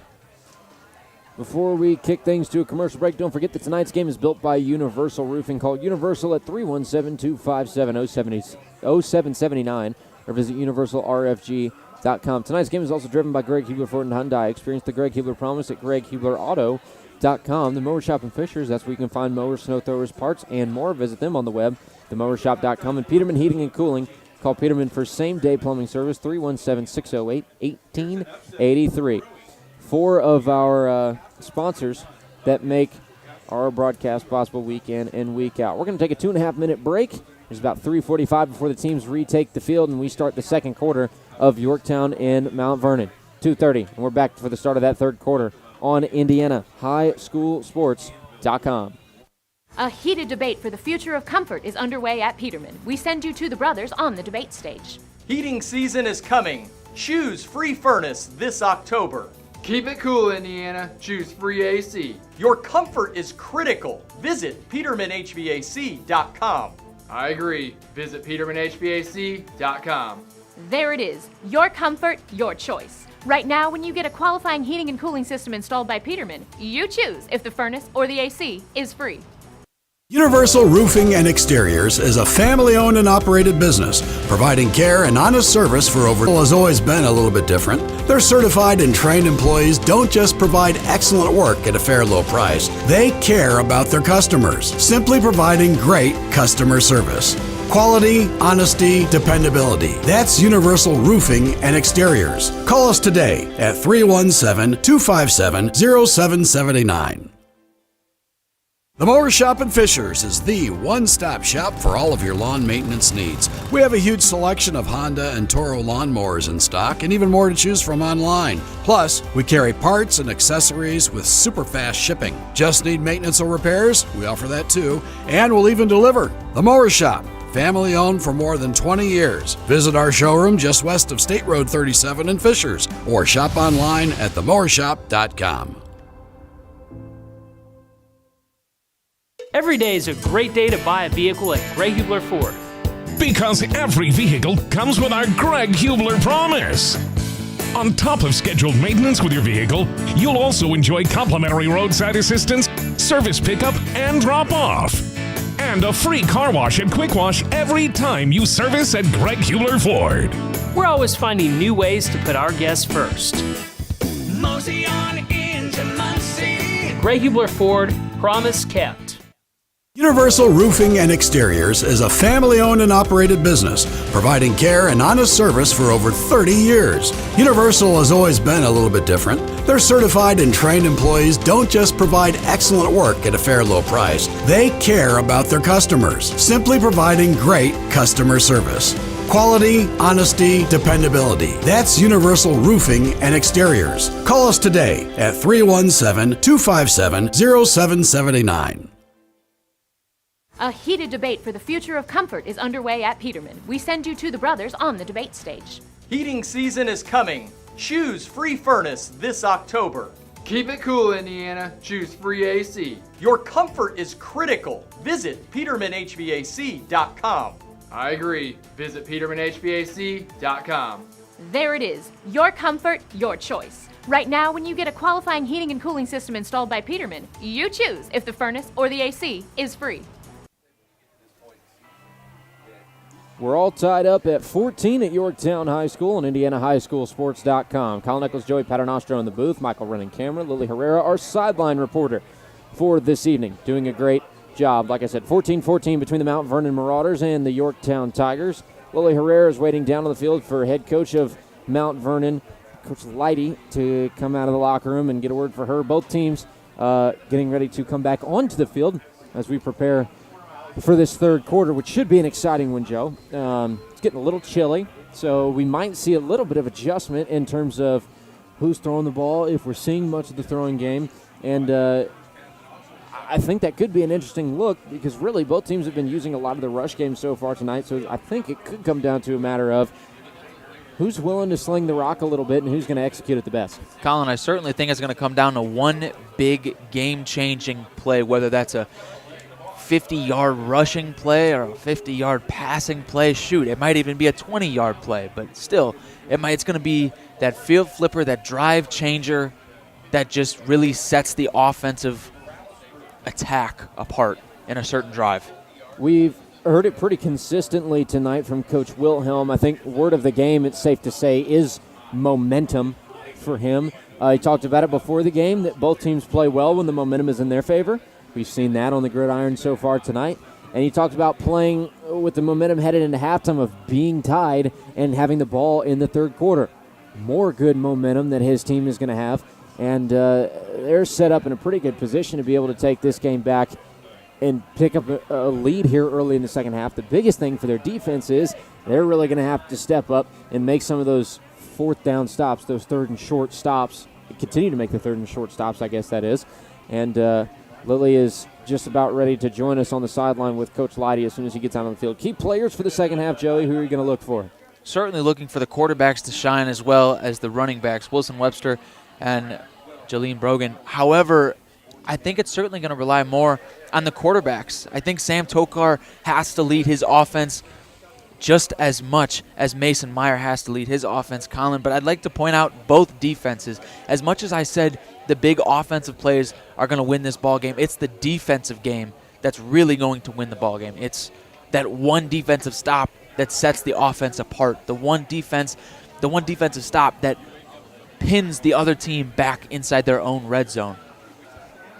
Yeah, it's going to be some crucial changes. I think Sam Tokar is going to play a big role in the second half for Yorktown. He's been playing well, slinging the ball. He's picked up a couple of big running plays as well, and has done a good job of managing the game, limiting the mistakes.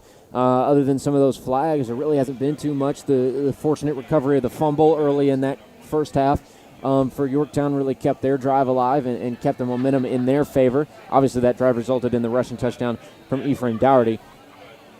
Coach Leidy still making his way out of the locker room, but I believe I see him over to my left getting ready to cross the gate. Lily is still waiting down on the field for him. Don't forget, once again, that tonight's game is built by Universal Roofing. You can call Universal at 317-257-0779 or visit universalrfg.com. Tonight's game is also driven by Greg Hubler Ford and Hyundai.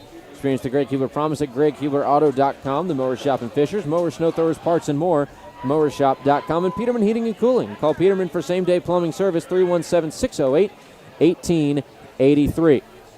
Lily's still trying to track down Coach Leidy over on the field. She's headed towards him, and we'll try to flag him down here in just a moment.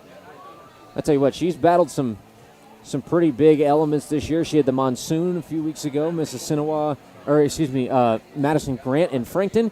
She's battling the cold right now. It's getting pretty chilly. She's got Coach Leidy down in the box. Lily, go ahead, take it away.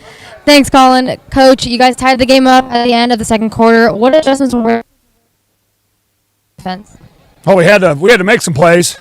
Credit to them, but we had to make some plays, make some catches, get them, get some. We were shooting ourselves in the foot, and we got a couple stops on defense. So 0-0, and we're back at it.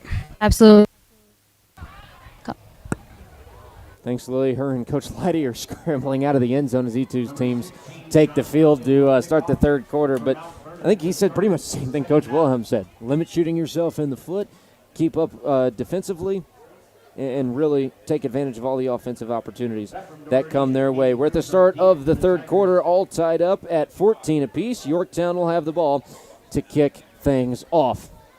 Kicking away for Mount Vernon is number 91, Caden Bargo, and the return men, Caden Crooms and Dougherty back to return, and Dougherty will pick up the ball. He's got to weave through some traffic, still on his feet and moving the pile. But he's finally stood up. His momentum stopped at about the 27-yard line. That is where Yorktown's offense will take over. Good starting field position for the Tigers. Not the worst they've seen all night, not the best they've seen all night. And they got a long field to work with, though, still, and it's going to come down to that execution offensively, especially on these first few plays out of the half. Long field, yes, but a great opportunity here for Yorktown to get ahead, and then for their defense to hopefully keep them ahead. Tokar sticks with the gun look as he has all right, and we've got whistles blowing already. It's a timeout from Coach Leidy.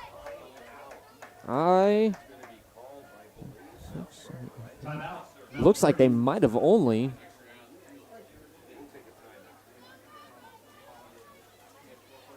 I couldn't tell if they had.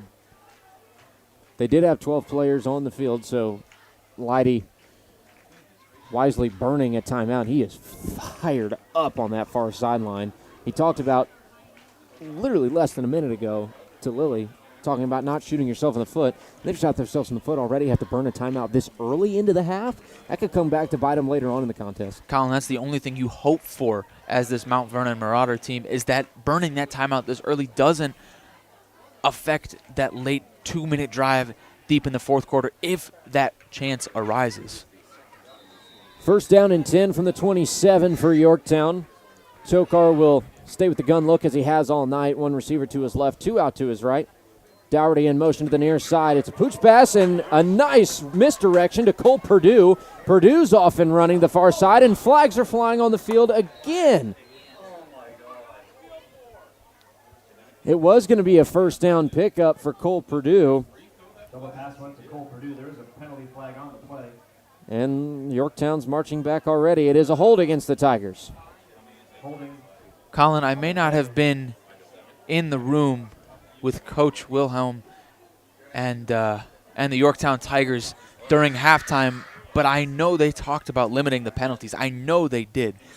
So I'm sure that they can't be happy with this being the first play from scrimmage. First down and 12 after that penalty. Tokar stays gun. This time he does hand off to Dougherty. Dougherty with some speed coming off the edge, tries to get back to the 30, and he will stay on his feet and take it inside the original chain gang setup. So it will be a second down and relatively manageable. Call it second down and 7 for Yorktown. It's a gain of 6. It's a 6-yard pickup, so second and 6 is the official spot. Still tied up at 14 apiece. Tokar will continue to work out of the gun. This time trips over to his right side, one to his left. Back to pass, and we got flags flying again. False start against Yorktown. You have got to be kidding me. Yeah, this is not the start you want if you're Coach Wilhelm to the third quarter. Absolutely not. This is probably worst case scenario for Coach Wilhelm and the Tigers. I'm at a loss of words. Second and 6 is back to second and 11 from the 26-yard line. 11 minutes, 27 seconds left in the third quarter. Tokar back to pass out of the gun. Has time. Lob near side looking for Dougherty. And it is just over the fingertips and out of reach of Ephraim Dougherty. There's another one. Most likely would have been taking that one to the end zone. He is defender. That's Riker Bear cooked on the route. And again, a little bit of that pressure getting into the backfield. If Tokar is able to hold on that for a half a second longer and let it fly, Dougherty could very well be celebrating in the end zone with his team. Ephraim Dougherty just simply ran the go route, ran straight, burned the corner, as you said, Riker Bear. It honestly looked like it went through his hands maybe. Went right through the open arms. Third down and 11. Tokar working out of the gun, empty backfield. Pressure coming, and he is dropped in the backfield. Jonas Schroeder, the inside linebacker. That'll be his first sack of the year, 5th tackle for a loss on the year. He's pretty crucial out of that middle linebacking core, makes his 53rd tackle as well. Huge job for Schroeder to knock down Tokar in the backfield and force 4th down and long. Now from about the 20-yard line, Reichenbear and Gavin Joy will return on the punt. Julian McKay will punt for Yorktown, and that is not the momentum that Wilhelm was talking about coming out of the half. Good snap for McKay, nearly blocked, still able to get a heck of a punt off beyond midfield. Ball drops, and loose ball, and I think Mount Vernon might have touched it. And officials say that the Marauders did not. So it will remain Mount Vernon football at the 44-yard line. 44-yard line is the spot. The officials will get together to converse over the decision.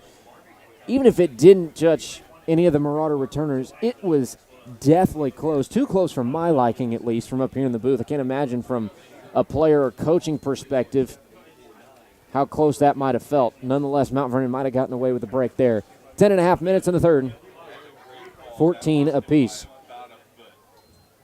Meyer goes under center and will roll out to pass to his right side. A lot of time goes across the middle looking for Bear, and Riker Bear goes up and over the top of his defender and will pull in the catch. Noah Long in coverage, not able to keep the ball away from Riker Bear.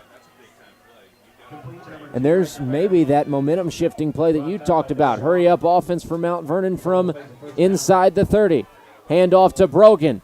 Brogan with a good pickup on first down before the chains can even get set. And he will pick up 6 on the play. Second down and 4 for Mount Vernon. Less than 10 minutes to go. And it is going to be a 5-yard pickup, so second and halfway. Now spotted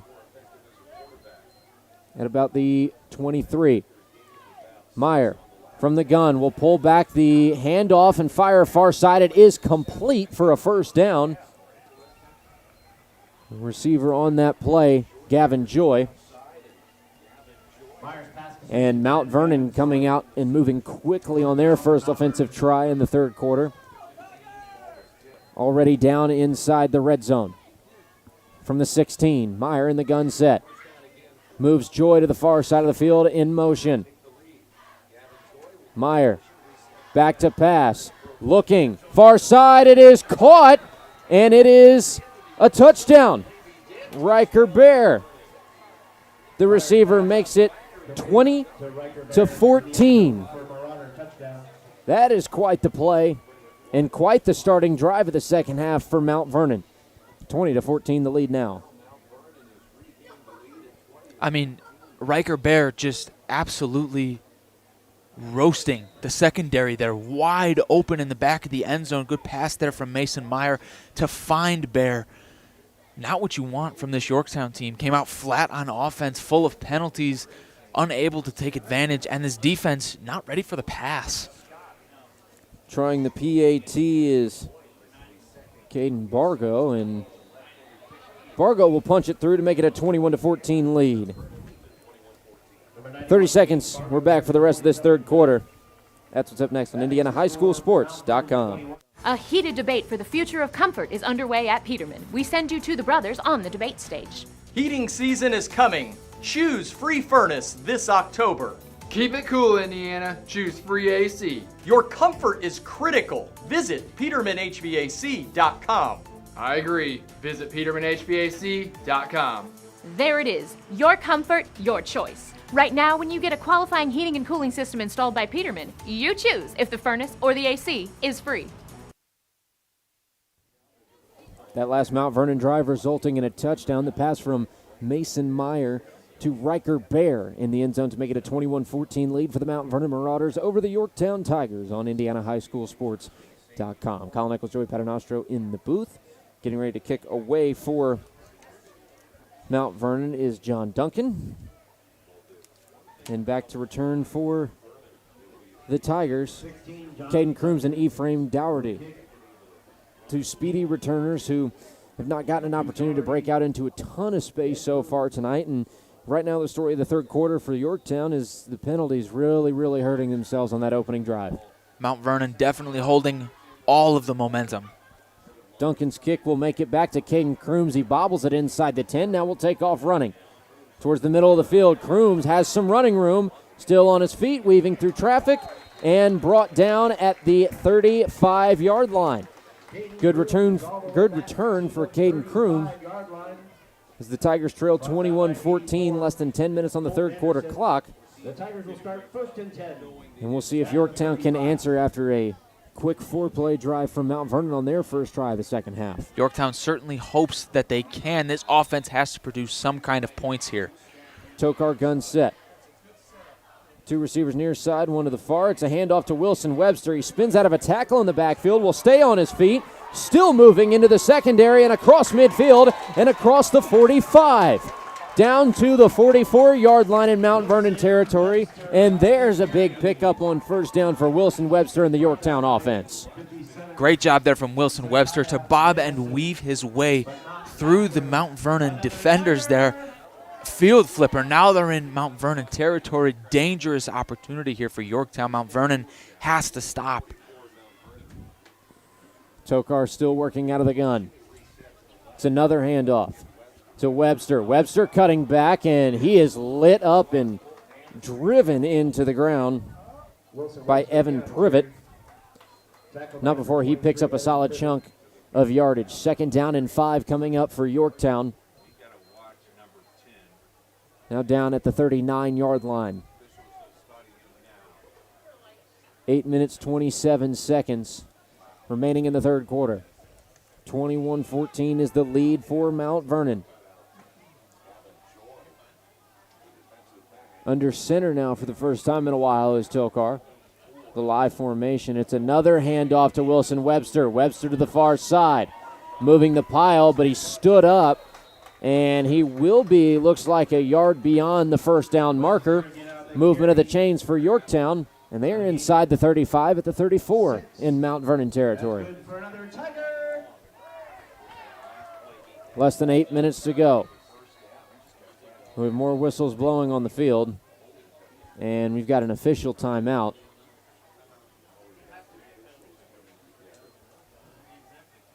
We'll see. I'm not sure what they are discussing. We've seen a lot of action from the officials tonight. I mean, sometimes that's a good thing, but the majority of the time, that's a bad thing. And in this case, I would consider that to be a bad thing. Penalties, no bueno for the game.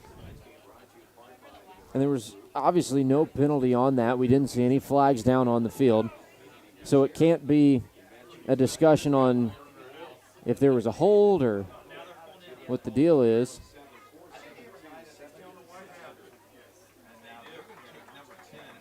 And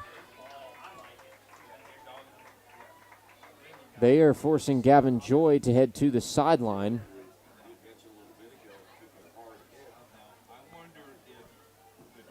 He took a blast a couple of plays ago, so he's going to take a seat and get checked out and make sure he's ready to go for the remainder of the contest. Tokar stays under center with a I formation set, 2 receivers out, 1 to each side. Tokar under center. Will take the snap and hands off again to Webster. Webster rushing up the middle, has a crease, shoots out of the backfield, and will pick up a big gain. And I think it is enough for a first down. If not very close, looks like it is marked a yard short. 2nd down and 1 for the Tigers. Less than 8 minutes to go in the third. They trail 21-14 to the Marauders. Tokar sticking with the I formation. Takes the snap and again will hand off to the near side to Webster. He's got plenty for the first down before he's upended and taken down to the floor. Movement of the chains again for Yorktown, and this is what we wanted to see. This is what Coach Wilhelm wanted to see and what he drew up coming out of the half. And the execution back in full function for Yorktown's offense. Yorktown's offense definitely looking more fluid on this drive than they were that first drive out of half. They've eliminated the penalties. They've become a little bit more disciplined on this drive, and we look for it to continue if they need. They have to put up points here. They're going to settle for a field goal, but aiming for a touchdown, obviously. Tokar under center again. Take the snap and hand off to the right side to Webster, who's been getting his name called a heck of a lot on this drive. It is a 5-yard pickup. 2nd and halfway for the Tigers. We've crossed the 7-minute mark in the third quarter. Ball is spotted at the 15, so well into the red zone and on the Marauders side of the field. Still working out of the I for him is Tokar. The run game working well for him on this play, or on this drive. Tokar hands it off to Webster again. Webster bounces off the initial contact in the backfield. Will shove a defender to the ground. And will take a hard fall down near the 10. We'll take a 30-second break and rejoin you for more coming up right after this on IndianaHighSchoolSports.com.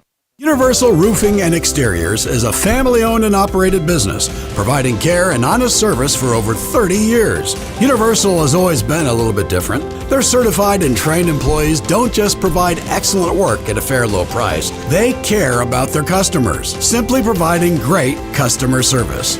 Quality, honesty, dependability. That's Universal Roofing and Exteriors. Call us today at 317-257-0779.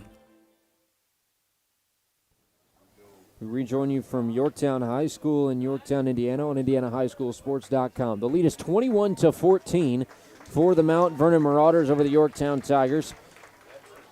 Good to see Wilson Webster up and moving around, who is getting his name called a lot on this drive specifically, but more so overall tonight. Been a big part of the Yorktown offense on the ground game, and we'll see how they adapt without him on the field. In to start rushing is Noah Long. Sticking with the I for him is Sam Tokar. As we get things underway here again in the third quarter. Tokar will hand off to Long coming to the near side, and Long slips the first tackle and will still pick up a solid chunk down to the 6-yard line. That is enough to move the chains. It is first down and goal for Yorktown. Great opportunity here for the Tigers. Have the opportunity to cash in and tie this ball game back up. It's much needed for the Tigers. Much, much needed. First and goal from the 6. Less than 6 minutes to go before the fourth quarter. Tokar under center. Tokar hands off again to Noah Long. Noah Long shot like a bullet out of the backfield and will take it for a 4-yard pickup down to the 2. In on the stop, Jonas Schroeder. It'll be second and goal for Yorktown from the 2. 5:25 left on the game clock in the third. Down 21-14. Big and crucial spot for Yorktown's offense. Tokar stays under center. Will take the I form and fake the handoff, now rolling to the right side. Floats one, far side to Cole Purdue, and the ball is in and out of the hands. Cole Purdue had the ball. I don't know if it came down and hit his knee or if the contact from his defender knocked it out afterwards, but it falls incomplete. Third and goal now from the 1-yard line. That's a tough break for the Tigers. You'd love to cash in there. Now you have a big third and goal. Huge opportunity for this Mount Vernon defense to shut down this drive that Yorktown has created. Now with an empty backfield look in the gun formation, now a shift into a full house look. Noah Long will take the snap at the quarterback position, will fight his way towards the goal line, and he's in for 6. 21-20. Yorktown answers after the quick drive from Mount Vernon, and we're just a PAT away from this thing being all knotted up once again. On to attempt is Drake Ford. Number 30, the freshman 5'7", 132. Drake Ford. Flag down on the field, and it's an offside against Mount Vernon. And now Yorktown's offense jogging onto the field. An opportunity to go for 2 and take a lead in the third quarter. Colin, I love the aggression from Coach Wilhelm here, realizing the opportunity. Big risk, but high reward if they get it. It is a full backfield.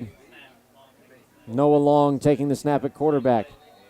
And a false start against Yorktown. So a good opportunity for 2, and now they're going to go for the PAT again. So Drake Ford will jog back onto the field to try for 1. Have to appreciate the humor there. It's kind of been the story of tonight after a big opportunity, penalties turning around and biting whichever team it is. And now it'll be a traditional PAT attempt for Drake Ford. Waiting on the snap. It's a high snap, but a good hold, and Ford gives it the boot and sends it through the uprights. We're tied at 21 apiece in the third. Small Town Charm meets exceptional service at Johnson County Golf Carts. Whether you're a seasoned golfer, weekend adventurer, or simply looking for a convenient way to navigate town, they have street legal golf carts that are just right for you.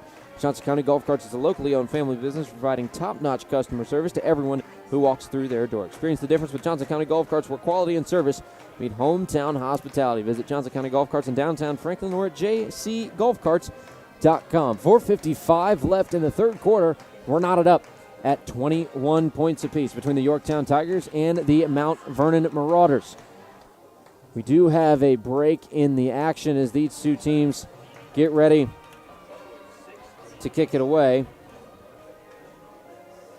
And we have our sideline reporter, Lily Herrera, down on the sideline. We're going to go ahead and send it to her. Lily, take it away. Thanks, guys. Coach Leidy has a lot to say on the sidelines, especially to his defense. The Marauders defense, in Leidy's words, have to get something done, especially in a close game like this one. Back to you guys. Thanks, Lily. From what I dissected with a little bit of the signal interruption there, the defense really needing to step up and make an adjustment here in the third quarter for Mount Vernon, and nearly a costly mistake for the special teams unit for Mount Vernon, muffing that low kick. Nonetheless, they're able to get back on top. They will start from the 30-yard line. 70 yards until they can sniff the end zone. And so far, we haven't really seen a big lead for either team. It's been one score back and forth all contest. And Mount Vernon, an opportunity to retake the lead again. If they can run a lot of that clock off, they could do it in the fourth quarter. Meyer in the gun, 2 to the far side. DJ Johnson coming over to the near. It is a fake handoff and a pass to the far side to Gavin Joy. Joy off and running across the 50. It's a foot race down to the 20, 15, 10, 5, and jumping backwards into the end zone. It's a touchdown. Colin, he seems A-OK to me.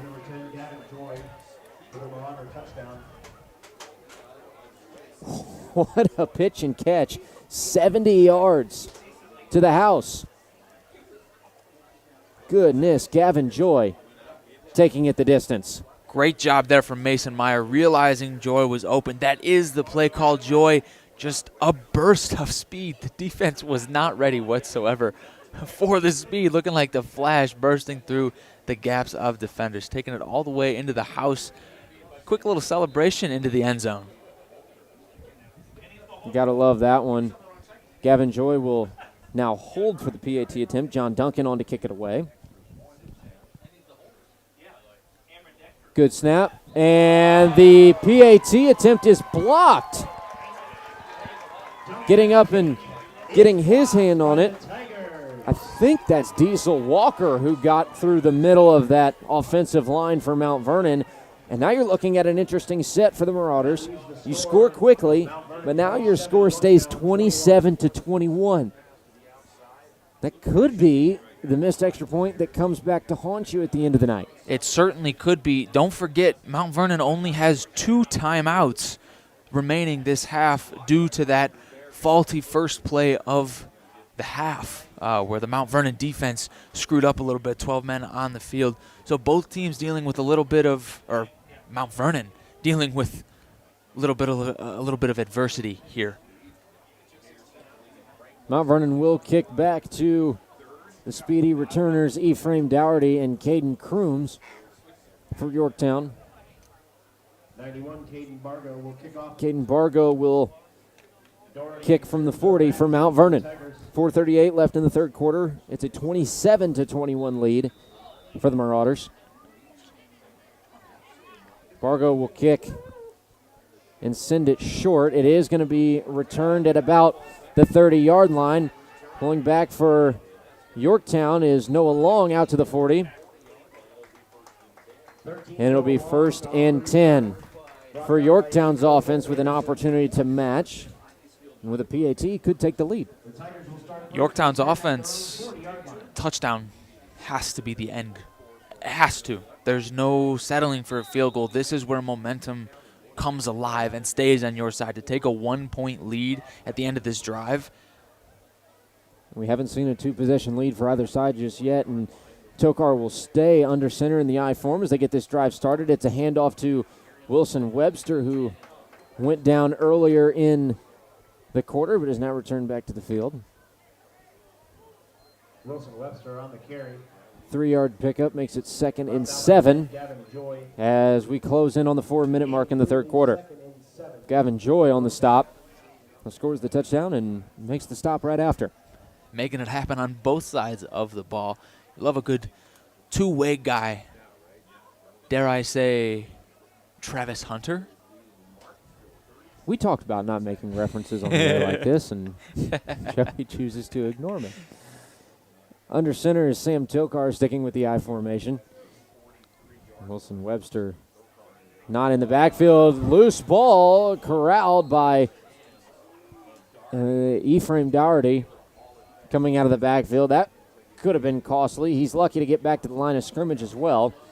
It'll be 3rd and long coming up for Yorktown, and you said that points on the board, especially a touchdown, is a necessity on this drive. It's a loss of 1 on the play. 3rd down and 8. Big 3rd down for Mount Vernon's defense, even bigger 3rd down for the offense of Yorktown. That's the last thing Yorktown wants, is a 3 and out.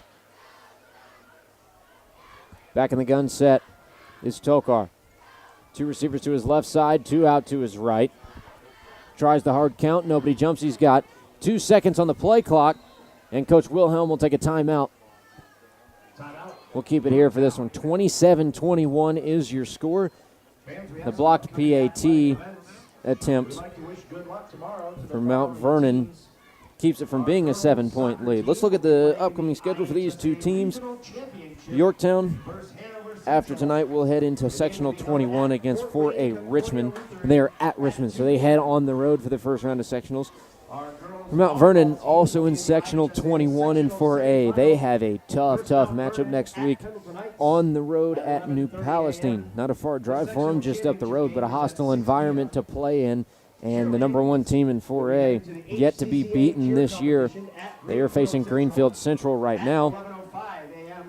And those teams battling it out. You've got to work out everything tonight in terms of your gameplay, and whatever you don't get worked out tonight, you've got to work out in the upcoming 6 days before you take on New Palestine. Colin, most importantly, there can't be any of this penalty stuff that happens against New Pal. Tokar gun set. 2 receivers both times, 3rd down and 9. Tokar firing across the middle. It is incomplete. Overthrown, intended for Cole Purdue. And getting a hand on it was Evan Privet. It's 4th down and 8. And Yorktown is going to have to punt this one away. McKay will punt. Gavin Joy, Riker Bear back to return, standing at about the 33-yard line.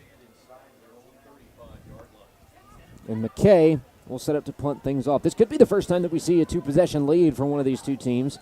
It's coming with 3.5 minutes left in the 3rd. McKay. Wobbly punt will drop inside the 25, fielded by Riker Bear. Riker Bear splits a couple of defenders, makes a move, and will head to the far side out of bounds. He's dragged down at the 24-yard line. Good starting field position. Decent starting field position, better to say, for Mount Vernon. And they are going to be spotted at, looks like, the 22. So a good long ways to go before Mount Vernon gets to the end zone. But there's an opportunity for that 2-possession lead, the first one with the contest. Colin, and that's a huge opportunity. I don't know if there's a better word to use for that, because a 2-score lead this late in the ball game, that could win you the ball game at the end of the day. Gun look from Mason Meyer. 2 receivers to his right side. Puts Johnson in motion. It is an end-around handoff to Johnson, who is not going to get far. He is slung down in the backfield. In on the stop for Yorktown's defense. On the carry. Tackled by 24, Tanner Griffey making the stop for Yorktown. 2nd down and 10 for Mount Vernon. Gun formation again for Mason Meyer. Trips to his right side, 1 out to his left. Now rolling out to the right to pass. Sets up. Plenty of time. Dancing in the pocket. Now will run. Pressure coming from the backside. Meyer still off and running. Will pick up a 1st down and then more. And a flag thrown on the play. And another flag thrown on the play. Some extracurriculars happening after Meyer went out of bounds. And best case scenario, these penalties go 1 against each side and they offset. But it could have been some pushing and shoving from both sides. I didn't see who got the initial shove in, but I think the first one might be a late hit out of bounds, which could prove to be costly for Yorktown. Certainly could be, but nonetheless, great decision-making there from Mason Meyer. No matter how this play ends up, That was a professional scramble job there from the QB. Did a good job of looking downfield, still ready to make the throw if a window emerged. One didn't. He scrambled through his offensive line and the defensive line, made a good play to get to the outside, busted it to the outside, made a couple of defenders miss, got a good gain, but we'll see how it ends up happening. Here is the penalty call from the officials. It'll be a personal foul going against Yorktown for presumably the late hit out of bounds. After the play, an unsportsmanlike conduct. The initial signal was against Mount Vernon. It will go against Mount Vernon. And the chains did move. It'll be first down and 10 for the Marauders from the 31. And now we've got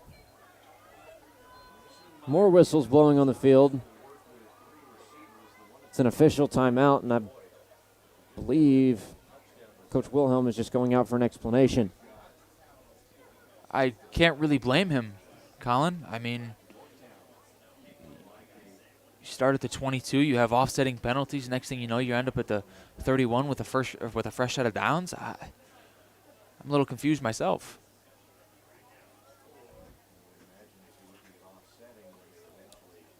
We'll see what happens. I mean, a pretty, not stern talking to, but a pretty in-depth explanation coming over from the officials to Coach Wilhelm, trying to lay out what the decision-making process was. It'll stay first and 10 for Mount Vernon at the 31 on their own side of the field. 2 minutes, 29 seconds before we head to quarter number 4. And Mason Meyer is back in the gun. He's got 2 receivers out to his right side, 1 to his left. Handoff is to Jabeen Brogan, the first time we've called his name in quite some time, and he won't get far. Maybe a yard on the play. 2nd and 9 coming up for the Marauders as we tick down closer to the 2-minute mark in the third quarter.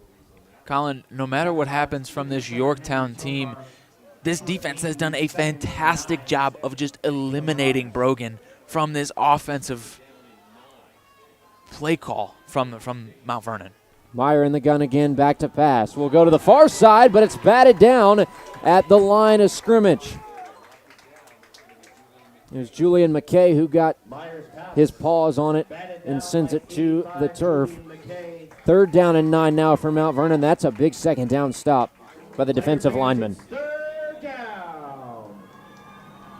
Mount Vernon in 3rd down and long territory. 2 receivers set to the near side of the field, 1 out to the far. Meyer still working from the shotgun set. Hard count, got a flinch, but nobody jumps across. Less than 10 on the play clock. Meyer making a couple adjustments. Puts Johnson in motion. 1 on the play clock. He gets the play off. He's back to pass. Pressure coming up the middle. Ball is out. And it looked like Mount Vernon got on top of it. I couldn't tell if it popped back out again. And the Marauders do end up with the football. So a big break, and now just John Duncan will have to punt back to Yorktown. So talk about a defensive stand that needed to happen for the Tigers. They do their job. And now a scramble to get the 12th man off the field for Yorktown. Duncan is punting away to Webster. Low snap. Punt off the side of the foot, and it is going to take a Yorktown hop back down to the 41-yard line. Yorktown in pretty incredible territory to start this drive, trailing by 6, 27-21 with less than a minute 40 on the clock. They're set at the 42. Colin, that's exactly what Yorktown is looking for here. They have fantastic starting field position. Now all they need is a 6-7 minute drive here. Just take some time off the clock, run the ball. Tokar gun set will pass on the first play. Steps up, fires, it's low, incomplete. Intended for Ephraim Dougherty. Second down and 10 from the 42. Still a lot of pressure getting back there in the backfield to Tokar, and you see that kind of wobbly low pass. You wonder, did he just not have a good grip on it, or is that chilliness starting to set in and his fingers starting to lose a little feeling in the tips? I would have to assume that it's a little bit of the chilliness, but Tokar has just kind of looked a little unconfident with his throws today. Second down and 10. Tokar flushed out of the pocket, completes a pass to Wilson Webster out of the backfield, and Webster will be tripped up. Making the tackle is number 40 for Mount Vernon. That's Jonathan Piankowski, who makes the stop, and in quickly applying the pressure for the defense of Mount Vernon was Jonah Schroeder. That'll be 3rd and 3. Forced Tokar out of the pocket, but it's a 7-yard gain, 3rd and 3 now from the 35-yard line on Mount Vernon's side of midfield. Tokar stays with a gun set. 2 receivers each end, now moving Purdue in close to the line. Handoff is to Caden Crooms, and he is stood up, I think, short of the first down marker, and he is by about a yard. So a 2-yard gain on 3rd and short turns into 4th down and 1 with 35 seconds left in the third quarter. There's about a 1.5, 2-second difference between the play clock and game clock, so Yorktown will have to run one more play. They're set up in a full house look. We saw this down on the goal line. Long will take the snap. He'll keep it himself. He's got plenty for the first down. And looks like he's inside the 30 as well. First down pickup, fresh set of downs for the Tigers. And with 8 seconds and counting, we are going to head to the fourth quarter. 27-21, Mount Vernon leading Yorktown at Yorktown High School, the final regular season game of the IHSAA 2024 season. We'll take a 1-minute break and come back for more right after this. This is IndianaHighSchoolSports.com. Universal Roofing and Exteriors is a family-owned and operated business, providing care and honest service for over 30 years. Universal has always been a little bit different. Their certified and trained employees don't just provide excellent work at a fair low price. They care about their customers, simply providing great customer service. Quality, honesty, dependability. That's Universal Roofing and Exteriors. Call us today at 317-257-0779. Every day is a great day to buy a vehicle at Gray Hubler Ford. Because every vehicle comes with our Greg Hubler promise. On top of scheduled maintenance with your vehicle, you'll also enjoy complimentary roadside assistance, service pickup, and drop-off. And a free car wash and quick wash every time you service at Greg Hubler Ford. We're always finding new ways to put our guests first. Mosey on into Muncie. Gray Hubler Ford, promise kept. 27-21 your score. Mount Vernon leading Yorktown on IndianaHighSchoolSports.com. We're joining you from Yorktown High School. Colin Eccles, Joey Paternostro in the booth. The start of the fourth quarter. Yorktown's got it first down and 10. Tokar back to pass to start the fourth quarter. Completes it to Noah Long, but for no gain. It'll be second down and 10 coming up. Still inside the 30 at the 29. Riker Bear comes in and makes the stop for Mount Vernon. Riker Bear, great job there to read that play. Recognized that the play was a screen, came rushing in to make that tackle for a play of no gain. Second and 10 from the 29 for Yorktown. 11.5 minutes left in regulation, a 6-point difference for the Tigers. Tokar stays gun set, receivers bunched up towards the line. Back to pass again. Flush to his right side. There's Schroeder applying pressure. A leading pass complete to Dougherty, and Dougherty popped hard, stumbles out of bounds, but he's down at the 15-yard line. 14-yard gain on the play, moves the chains, and Yorktown's back in the red zone in just 2 plays in the fourth. That's a fantastic job from Tokar. Went through all of his options, saw Dougherty on the outside, cutting across the middle, had him on the outside to make the catch. Good job by Dougherty to get out of bounds. Talk about Schroeder, though, getting in the backfield and flushing Tokar out early on that play. Tokar stays with the gun look, trips over to his right side, one to his left. Tokar back to pack again, has a lot of pressure in the backfield and spikes it into the ground. And again, that pressure coming from Mount Vernon's defense. Leading the charge was Evan Privet. And there's a very late flag down on the field. I think this is going to go down as... Oh, I mean, the only thing I can think of for this one is it's going to be an intentional grounding.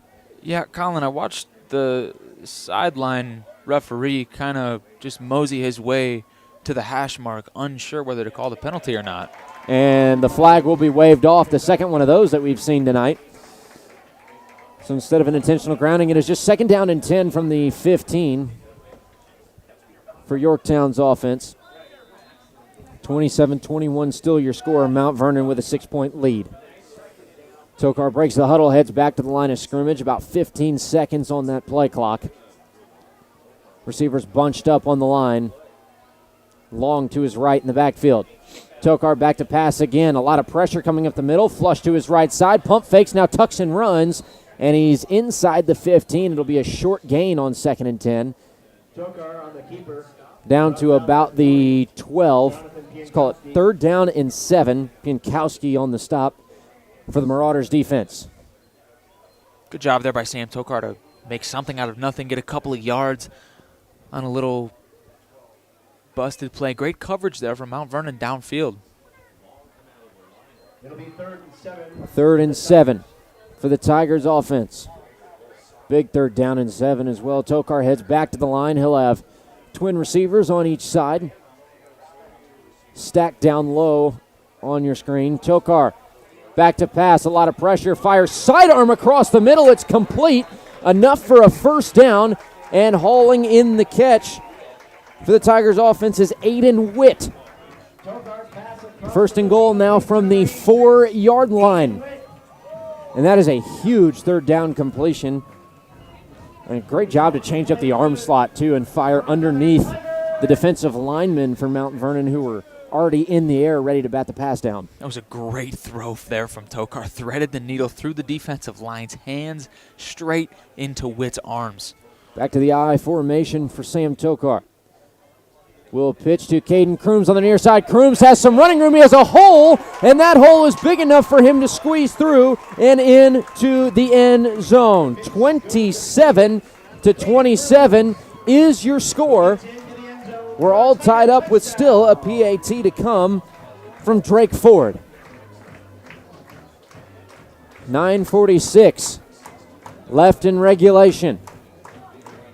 Mount Vernon had their PAT blocked earlier to keep it just a 6-point deficit. Ford will come on to try and surpass that deficit.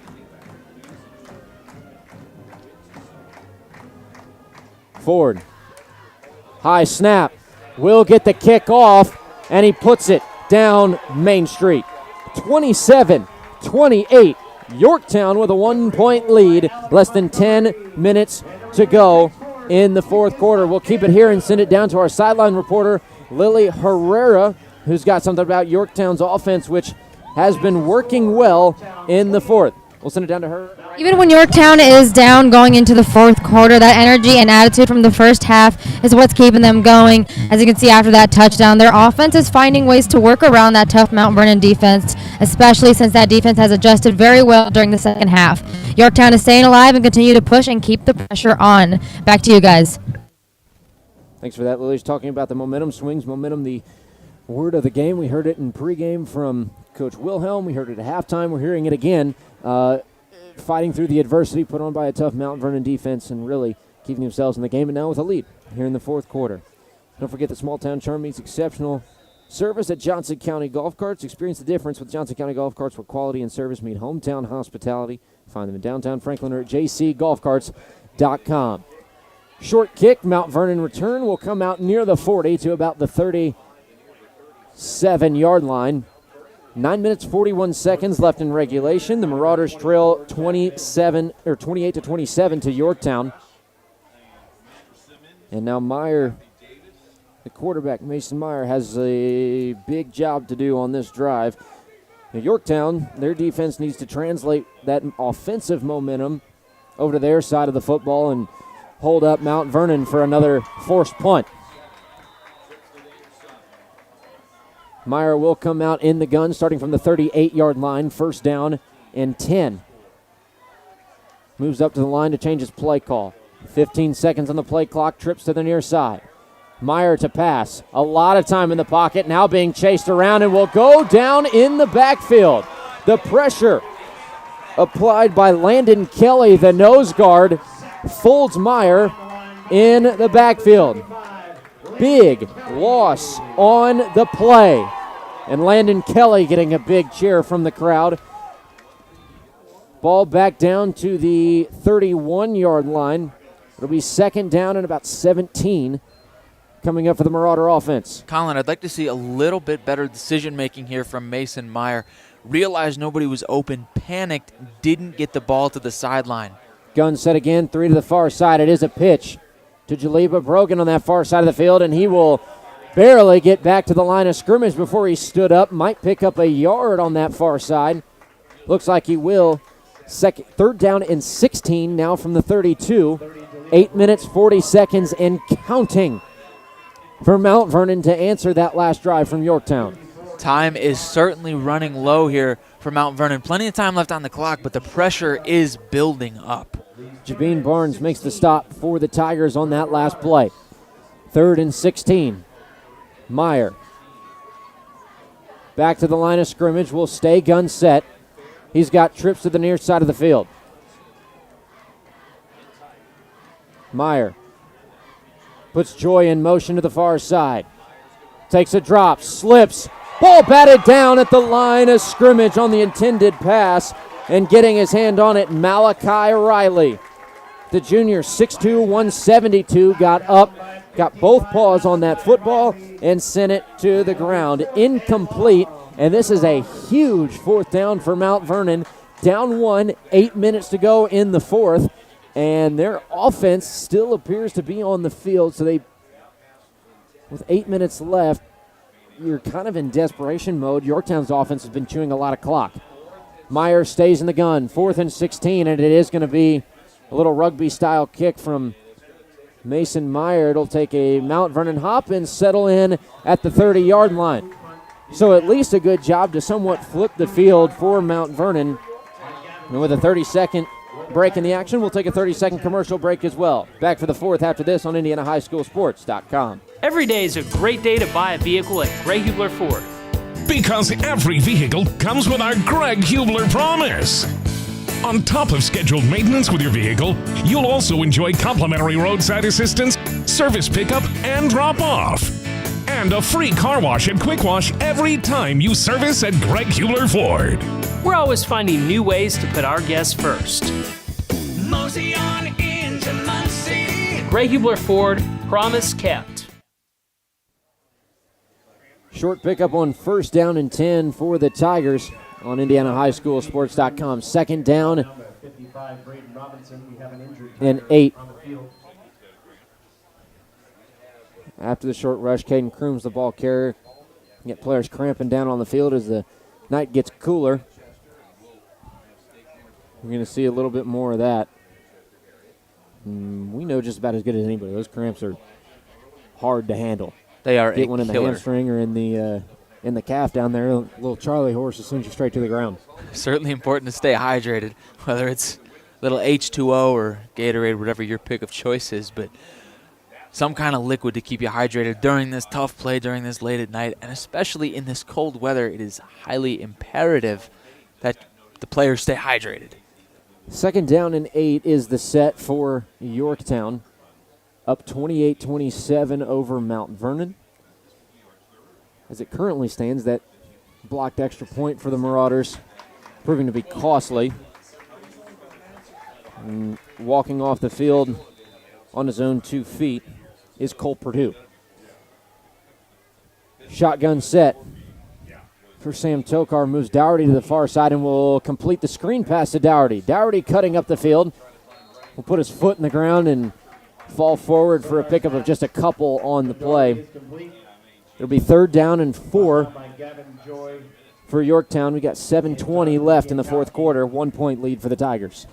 The Tigers, good opportunity here to just chew some clock away. I mean, scoring isn't number one priority. Chewing the clock certainly is. I mean, a score definitely is on the list. You'd love to end this drive in a touchdown to just eliminate any chance of coming back. But to burn this clock down, I don't know, minute, 2 minutes? Clock ticks below 7 minutes, 5 seconds on the play clock. It's an end-around handoff to Dougherty. Dougherty across the 40, flag down on the field, and Dougherty's rush out to near midfield is going to be coming back. That flag landed just shy of the 40-yard line.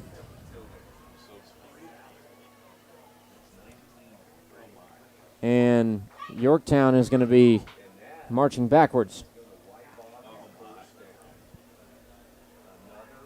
And that was a huge run on third down by Dougherty. So disappointing for this Tigers offense. Just now instead of a first down near midfield, it's a third down and 10 from the 30 for Yorktown. And this is, again, a good break for Mount Vernon and a shot in the foot for Yorktown. We'll see if they can combat. Tokar still working out of the gun, has two receivers each in. Now working back across.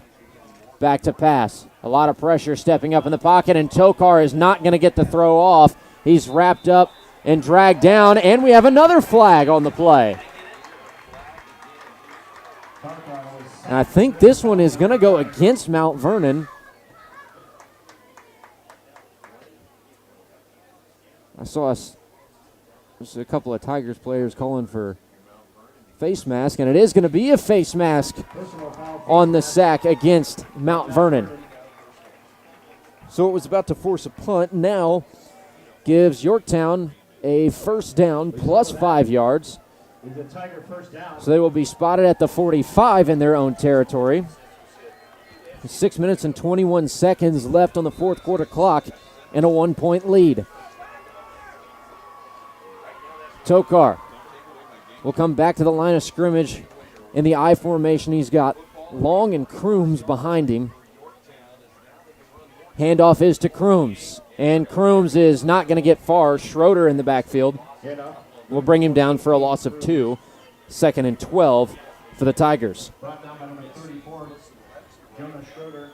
I mean, Colin, this just goes back to a good opportunity here for Yorktown. They'd love to chew some clock. We're looking for a touchdown, but chewing clock is key. They've done a good job of that. Have to cut out the penalties because that 3rd and 10 situation was dangerously bad. 2nd and 12, still an I formation set for Tokar. Crooms and Long behind him again. The snap and a handoff to the far side to Crooms. Crooms breaks through the line. Off and running across the 40. Just a couple men to beat, but he's dragged down in Mount Vernon territory. Just shy of the 30 at about the 33. Big pickup for Caden Crooms on 2nd and long. And that takes us below 5.5 minutes in the fourth. And the Tigers are trying to put as many nails in the coffin here early when the final one will fall through. That is the question. Tokar will go back to the line under center for an I-form set. Ball now at the 33. 5 minutes to go in the fourth. Tokar will take the snap and hand the ball off to Noah Long. Goes to 13, Noah Long. And Long will pick up 1 on the play. 2nd down and 9 for the Tigers. Short game leaves 2nd and 9.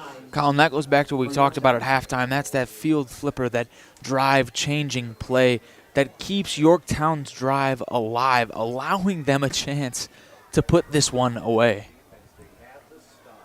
28-27 your score. Tigers leading by 1 with 4.5 minutes left in regulation. Tokar I-form again. Will hand the ball off near side to Noah Long, and he's lucky to only lose a yard on that play. It'll be 3rd down and 10. And Jonah Schroeder will lead the charge for Mount Vernon's defense again. 3rd down and 10. Probably looking at some sort of pass play with less than 4 minutes to go. in the contest. 3:50 to be exact as the team breaks huddle and heads to the line. 12 seconds on the play clock. Under center is Tokar. Crooms in the backfield again for the I form. Tokar back to pass. Flag on the field. Pass is complete, but this one is going to be coming back as taking it down inside the 5, down to the 3 is number 85, Julian McKay, and a flag down is going to bring back that big pickup. It'll be a hold against the Tigers. Colin, I've seen more laundry here today than I have clothes in a laundromat. I did 3 loads of laundry this week as a college student. You know, it's a lot of effort for me to go through, and the way this looks, the amount of dirty laundry the refs are leading on the field, they might be doing it for the rest of the week. These yellow flags are going to be a shade of green by the end of the night. I mean, so what would have been a 1st and goal from about the 3 is now 3rd and 20 from the 43 for Yorktown. Trips receivers to the far side, just one to the near. Tokar and Crooms in the backfield. Shotgun set. Tokar will fake the handoff to Crooms. Plenty of time in the pocket. Steps up, fires, complete to Dougherty. Dougherty spins out of one tackle and is down near the 20-yard line. And that is going to be very, very close to the 1st down, but maybe a half a yard short. And no, the officials give the spot the 1st down at the 21. What a way to battle back after hurting yourself on that previous play. Ephraim Dougherty takes it across the 1st down marker on the pitch and catch from Sam Tokar, and Yorktown stays alive with less than 3 minutes to go in the 4th. That could have been the one. certainly could have been, but it wasn't. Great play, though.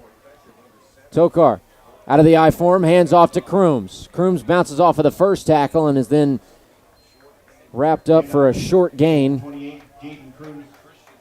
Number 56, Christian Kiptu, makes the stop for Mount Vernon. Colin, the question becomes, at what point in time does Coach Leidy begin to use his 2 timeouts that remain to keep this clock reasonable for the potential that this offense gets the ball back? Well, the thing for Mount Vernon right now is even with a score and an extra point, they're only 8 points behind. So you could theoretically tie things up with a touchdown and a 2-point conversion. But with the clock situation, that might be relatively tough. Handoff to Caden Crooms for a short gain on 2nd down. He might get back to the line of scrimmage, and a timeout is taken by the Marauders, just as we expected to kind of happen.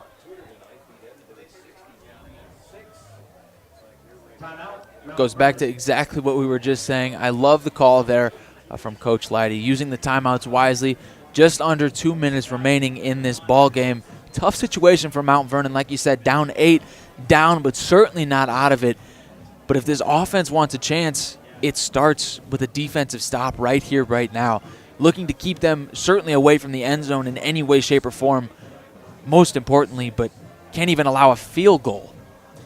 And that timeout taken by Mount Vernon leaves them with 1 left for the remainder of the game. And it took it down to basically a 2-minute warning, as you would see at the college or pro level. But the way Yorktown's offense has been moving in this 4th quarter, they've picked up some big yardage plays, and I think you're still at a point where even if you get it to 3rd and about halfway, not going for the field goal and instead going for a 1st down try on 4th and short might be within the cards. Yeah, Colin, it might be, but I mean, the biggest thing here for Yorktown is to just burn the clock as much as they can. Coach Leidy only has 1 more timeout, so a 1st down is crucial. Gun set for Tokar.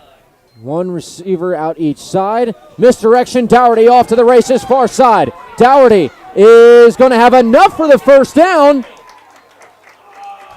And that is a huge misdirection play that pays off in dividends for the Tigers. Less than 2 minutes to go, up by 1, and that might have done it. You put this in the end zone now, there's going to be close to a minute left on the clock for Mount Vernon to work with, and that is not a ton of time, especially against a Yorktown defense that has been working relatively well and holding up the Marauders' offense. Right, this Mount Vernon offense certainly doing their job, but this Yorktown offense just performing better. 5 seconds on the play clock. I form again for Tokar. 1st and 10. Tokar will hand it off. And no whistle on the play, and dropping down and sliding is Noah Long. He slides down at the 5. It'll be 2nd down and 4. He's going to try to force Mount Vernon to burn that last time out. Clock will tick down to the 1 minute mark. Yorktown with a 1-point lead over Mount Vernon. Less than a minute to go.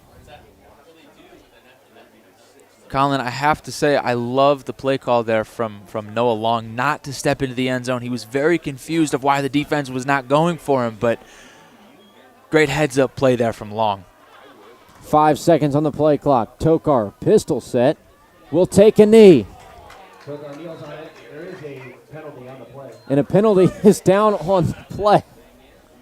You have got to be kidding me. Oh, my goodness.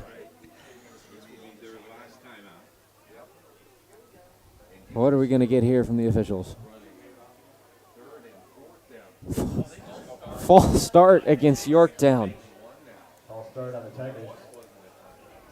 I have never, ever seen a false start on a kneel-down play. Ever. Wow. Well, regardless, it's going to be second down for Yorktown, and with just 34 seconds left on the clock, they are going to be able, just by holding the ball for a couple of seconds, to take a knee and run this out. Tokar goes under center, will rush forward for a few steps. His forward progress was stopped. A big delay on the whistle. And the clock never started running. And Coach Wilhelm, you can hear him from up here.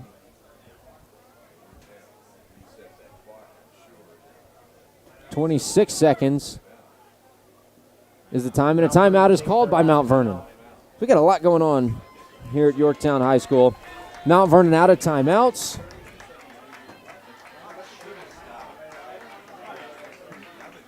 And even then, with all this that's gone on, Yorktown will, unless some insane mistake happens and the ball is turned over and Mount Vernon scoops and scores in the next 32 seconds, Yorktown will pull away victorious and in the 4-game win streak for Mount Vernon, which will send them into sectionals with a 4-5 record. They'll finish 4-3 in the Hoosier Heritage Conference. Yorktown will improve to 6-3 in the regular season and finish 4-3 in the Hoosier Heritage Conference. So big win for Yorktown tonight. Sam Tokar moves under center. 32 seconds on the clock. Victory formation. Tokar puts his knee in the ground. And that is going to do it. Final score, 28-27. Yorktown comes away with a huge win before headed into sectionals, where they will take on Richmond. And that blocked extra point attempt earlier in the third quarter makes the difference and keeps Mount Vernon away from a victory. Now, Colin, I do have to say, I think Mount Vernon is going to suffer a little bit. They're going to take this one to heart because this is definitely one they feel they should have won. I don't blame them. However, they have to move on very fast because coming up against New Pal next week, that's a big matchup. And this loss cannot have any effect whatsoever on next week's game against New Pal. New Pal is number 1 in 4A, currently undefeated coming into the week. They were 7-0. Once again, your final score, 28-27. Lily Herrera is down on the sideline. She's going to catch up with Coach Wilhelm here in just a couple of minutes. And I tell you what, regardless of the result, these two teams, a heck of an outcome. We'll wait on Lily Herrera to meet up with Coach Wilhelm down there on the sideline and change the scoreboard on your screen to a final. Difference made by a blocked extra point. Take away the flags, take away the self-mistakes. As you see the Yorktown football team and the cheerleaders, dance squad, and the fans up clapping, singing the Tiger Fight song. A big moment, an important moment, too, as you head into sectionals to face Richmond. Didn't get a whole lot better than that to end the season. I think we can reveal something that we've been talking about all season long. We had a streak going of either a game cancellation at halftime in week 2 with Yorktown and Muncie Central and a running clock every single week. 8 weeks in a row, that's what we got to see. And tonight, we had ourselves a heck of a ball game in front of us. I'm glad the streak is over. As much as I love to cover high school football, it's good to see to end the regular season a heck of a matchup like this. Colin, not to mention, it's Yorktown's senior night, so you have to love a way to end the regular season with senior night. The last game at home for these kids is a win, and a close one at that. A great game from both sides of the ball, minus the penalties and the simple mistakes, but very well done all around. Yorktown has to be fairly happy with certainly the outcome of this game, but nonetheless, a win is a win, ugly or not. We're going to take a 2-minute break and rejoin you for some post-game recap and Lily Herrera down the sideline with Coach Wilhelm and possibly Sam Tokar if we can get into contact with him. We'll take that 2-minute break and be back for more right after this on IndianaHighSchoolSports.com.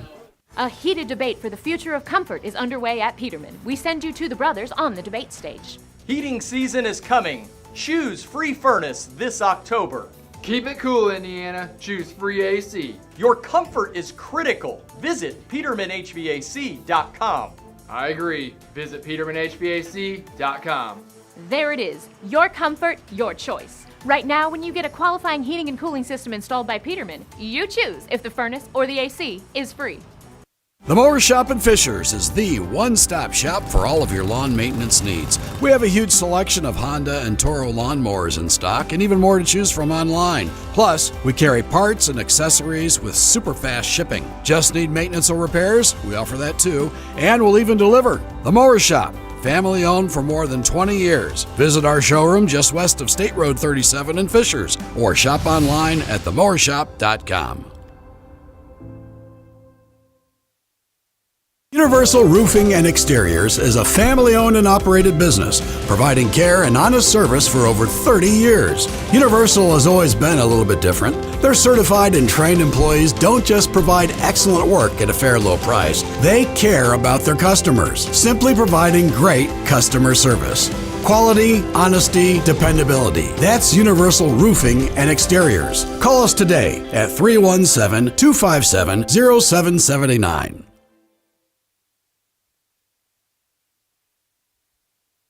Every day is a great day to buy a vehicle at Greg Hubler Ford.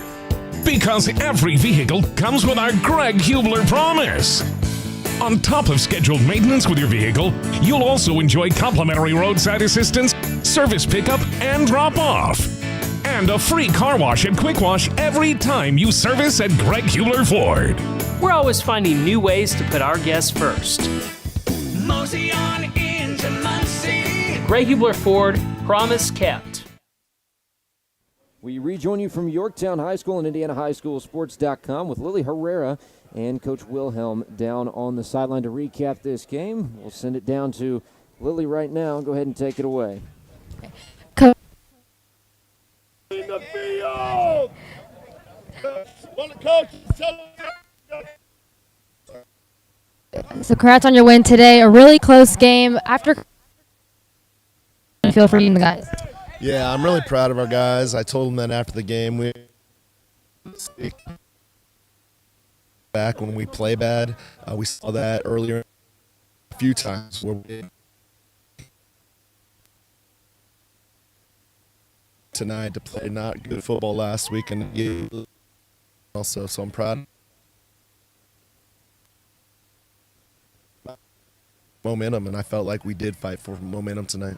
Absolutely. And in a close game like this, what was that main focus for you guys throughout the whole game? Yeah, finish. I don't know that. I mean, for us, I don't think we were scoreboard watching at all because we still wanted to run plays down here and we didn't need to. We just needed to kneel the ball.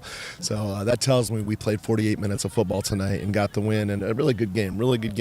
It's one of those games where we're really happy and Mount Vernon's not so happy, and it could have flipped either way, just back and forth all night long. So we came out ahead this time. Absolutely. Congrats. Colin, back to you guys. Thanks, Lily. Coach Wilhelm, very happy with the performance of his squad tonight. Look at the scoring breakdown. Tokar with a pair of, a touchdown pass. Ephraim Dougherty with a rushing touchdown pass.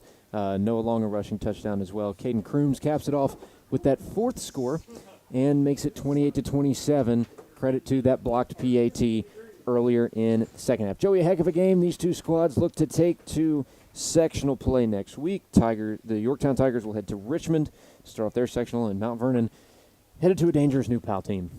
Ought to be a heck of a matchup for them. It's going to be a tough one regardless. Like you said, short-term memory, the best thing for the Marauders right now. They finished the regular season 4-5, 4-3 in the Hoosier Heritage Conference. Yorktown will move up to 6-3 to finish the regular season and finish 4-3 as well in the Hoosier Heritage. Big shout out to all of our sponsors who make these productions possible. Tonight's game built by Universal Roofing.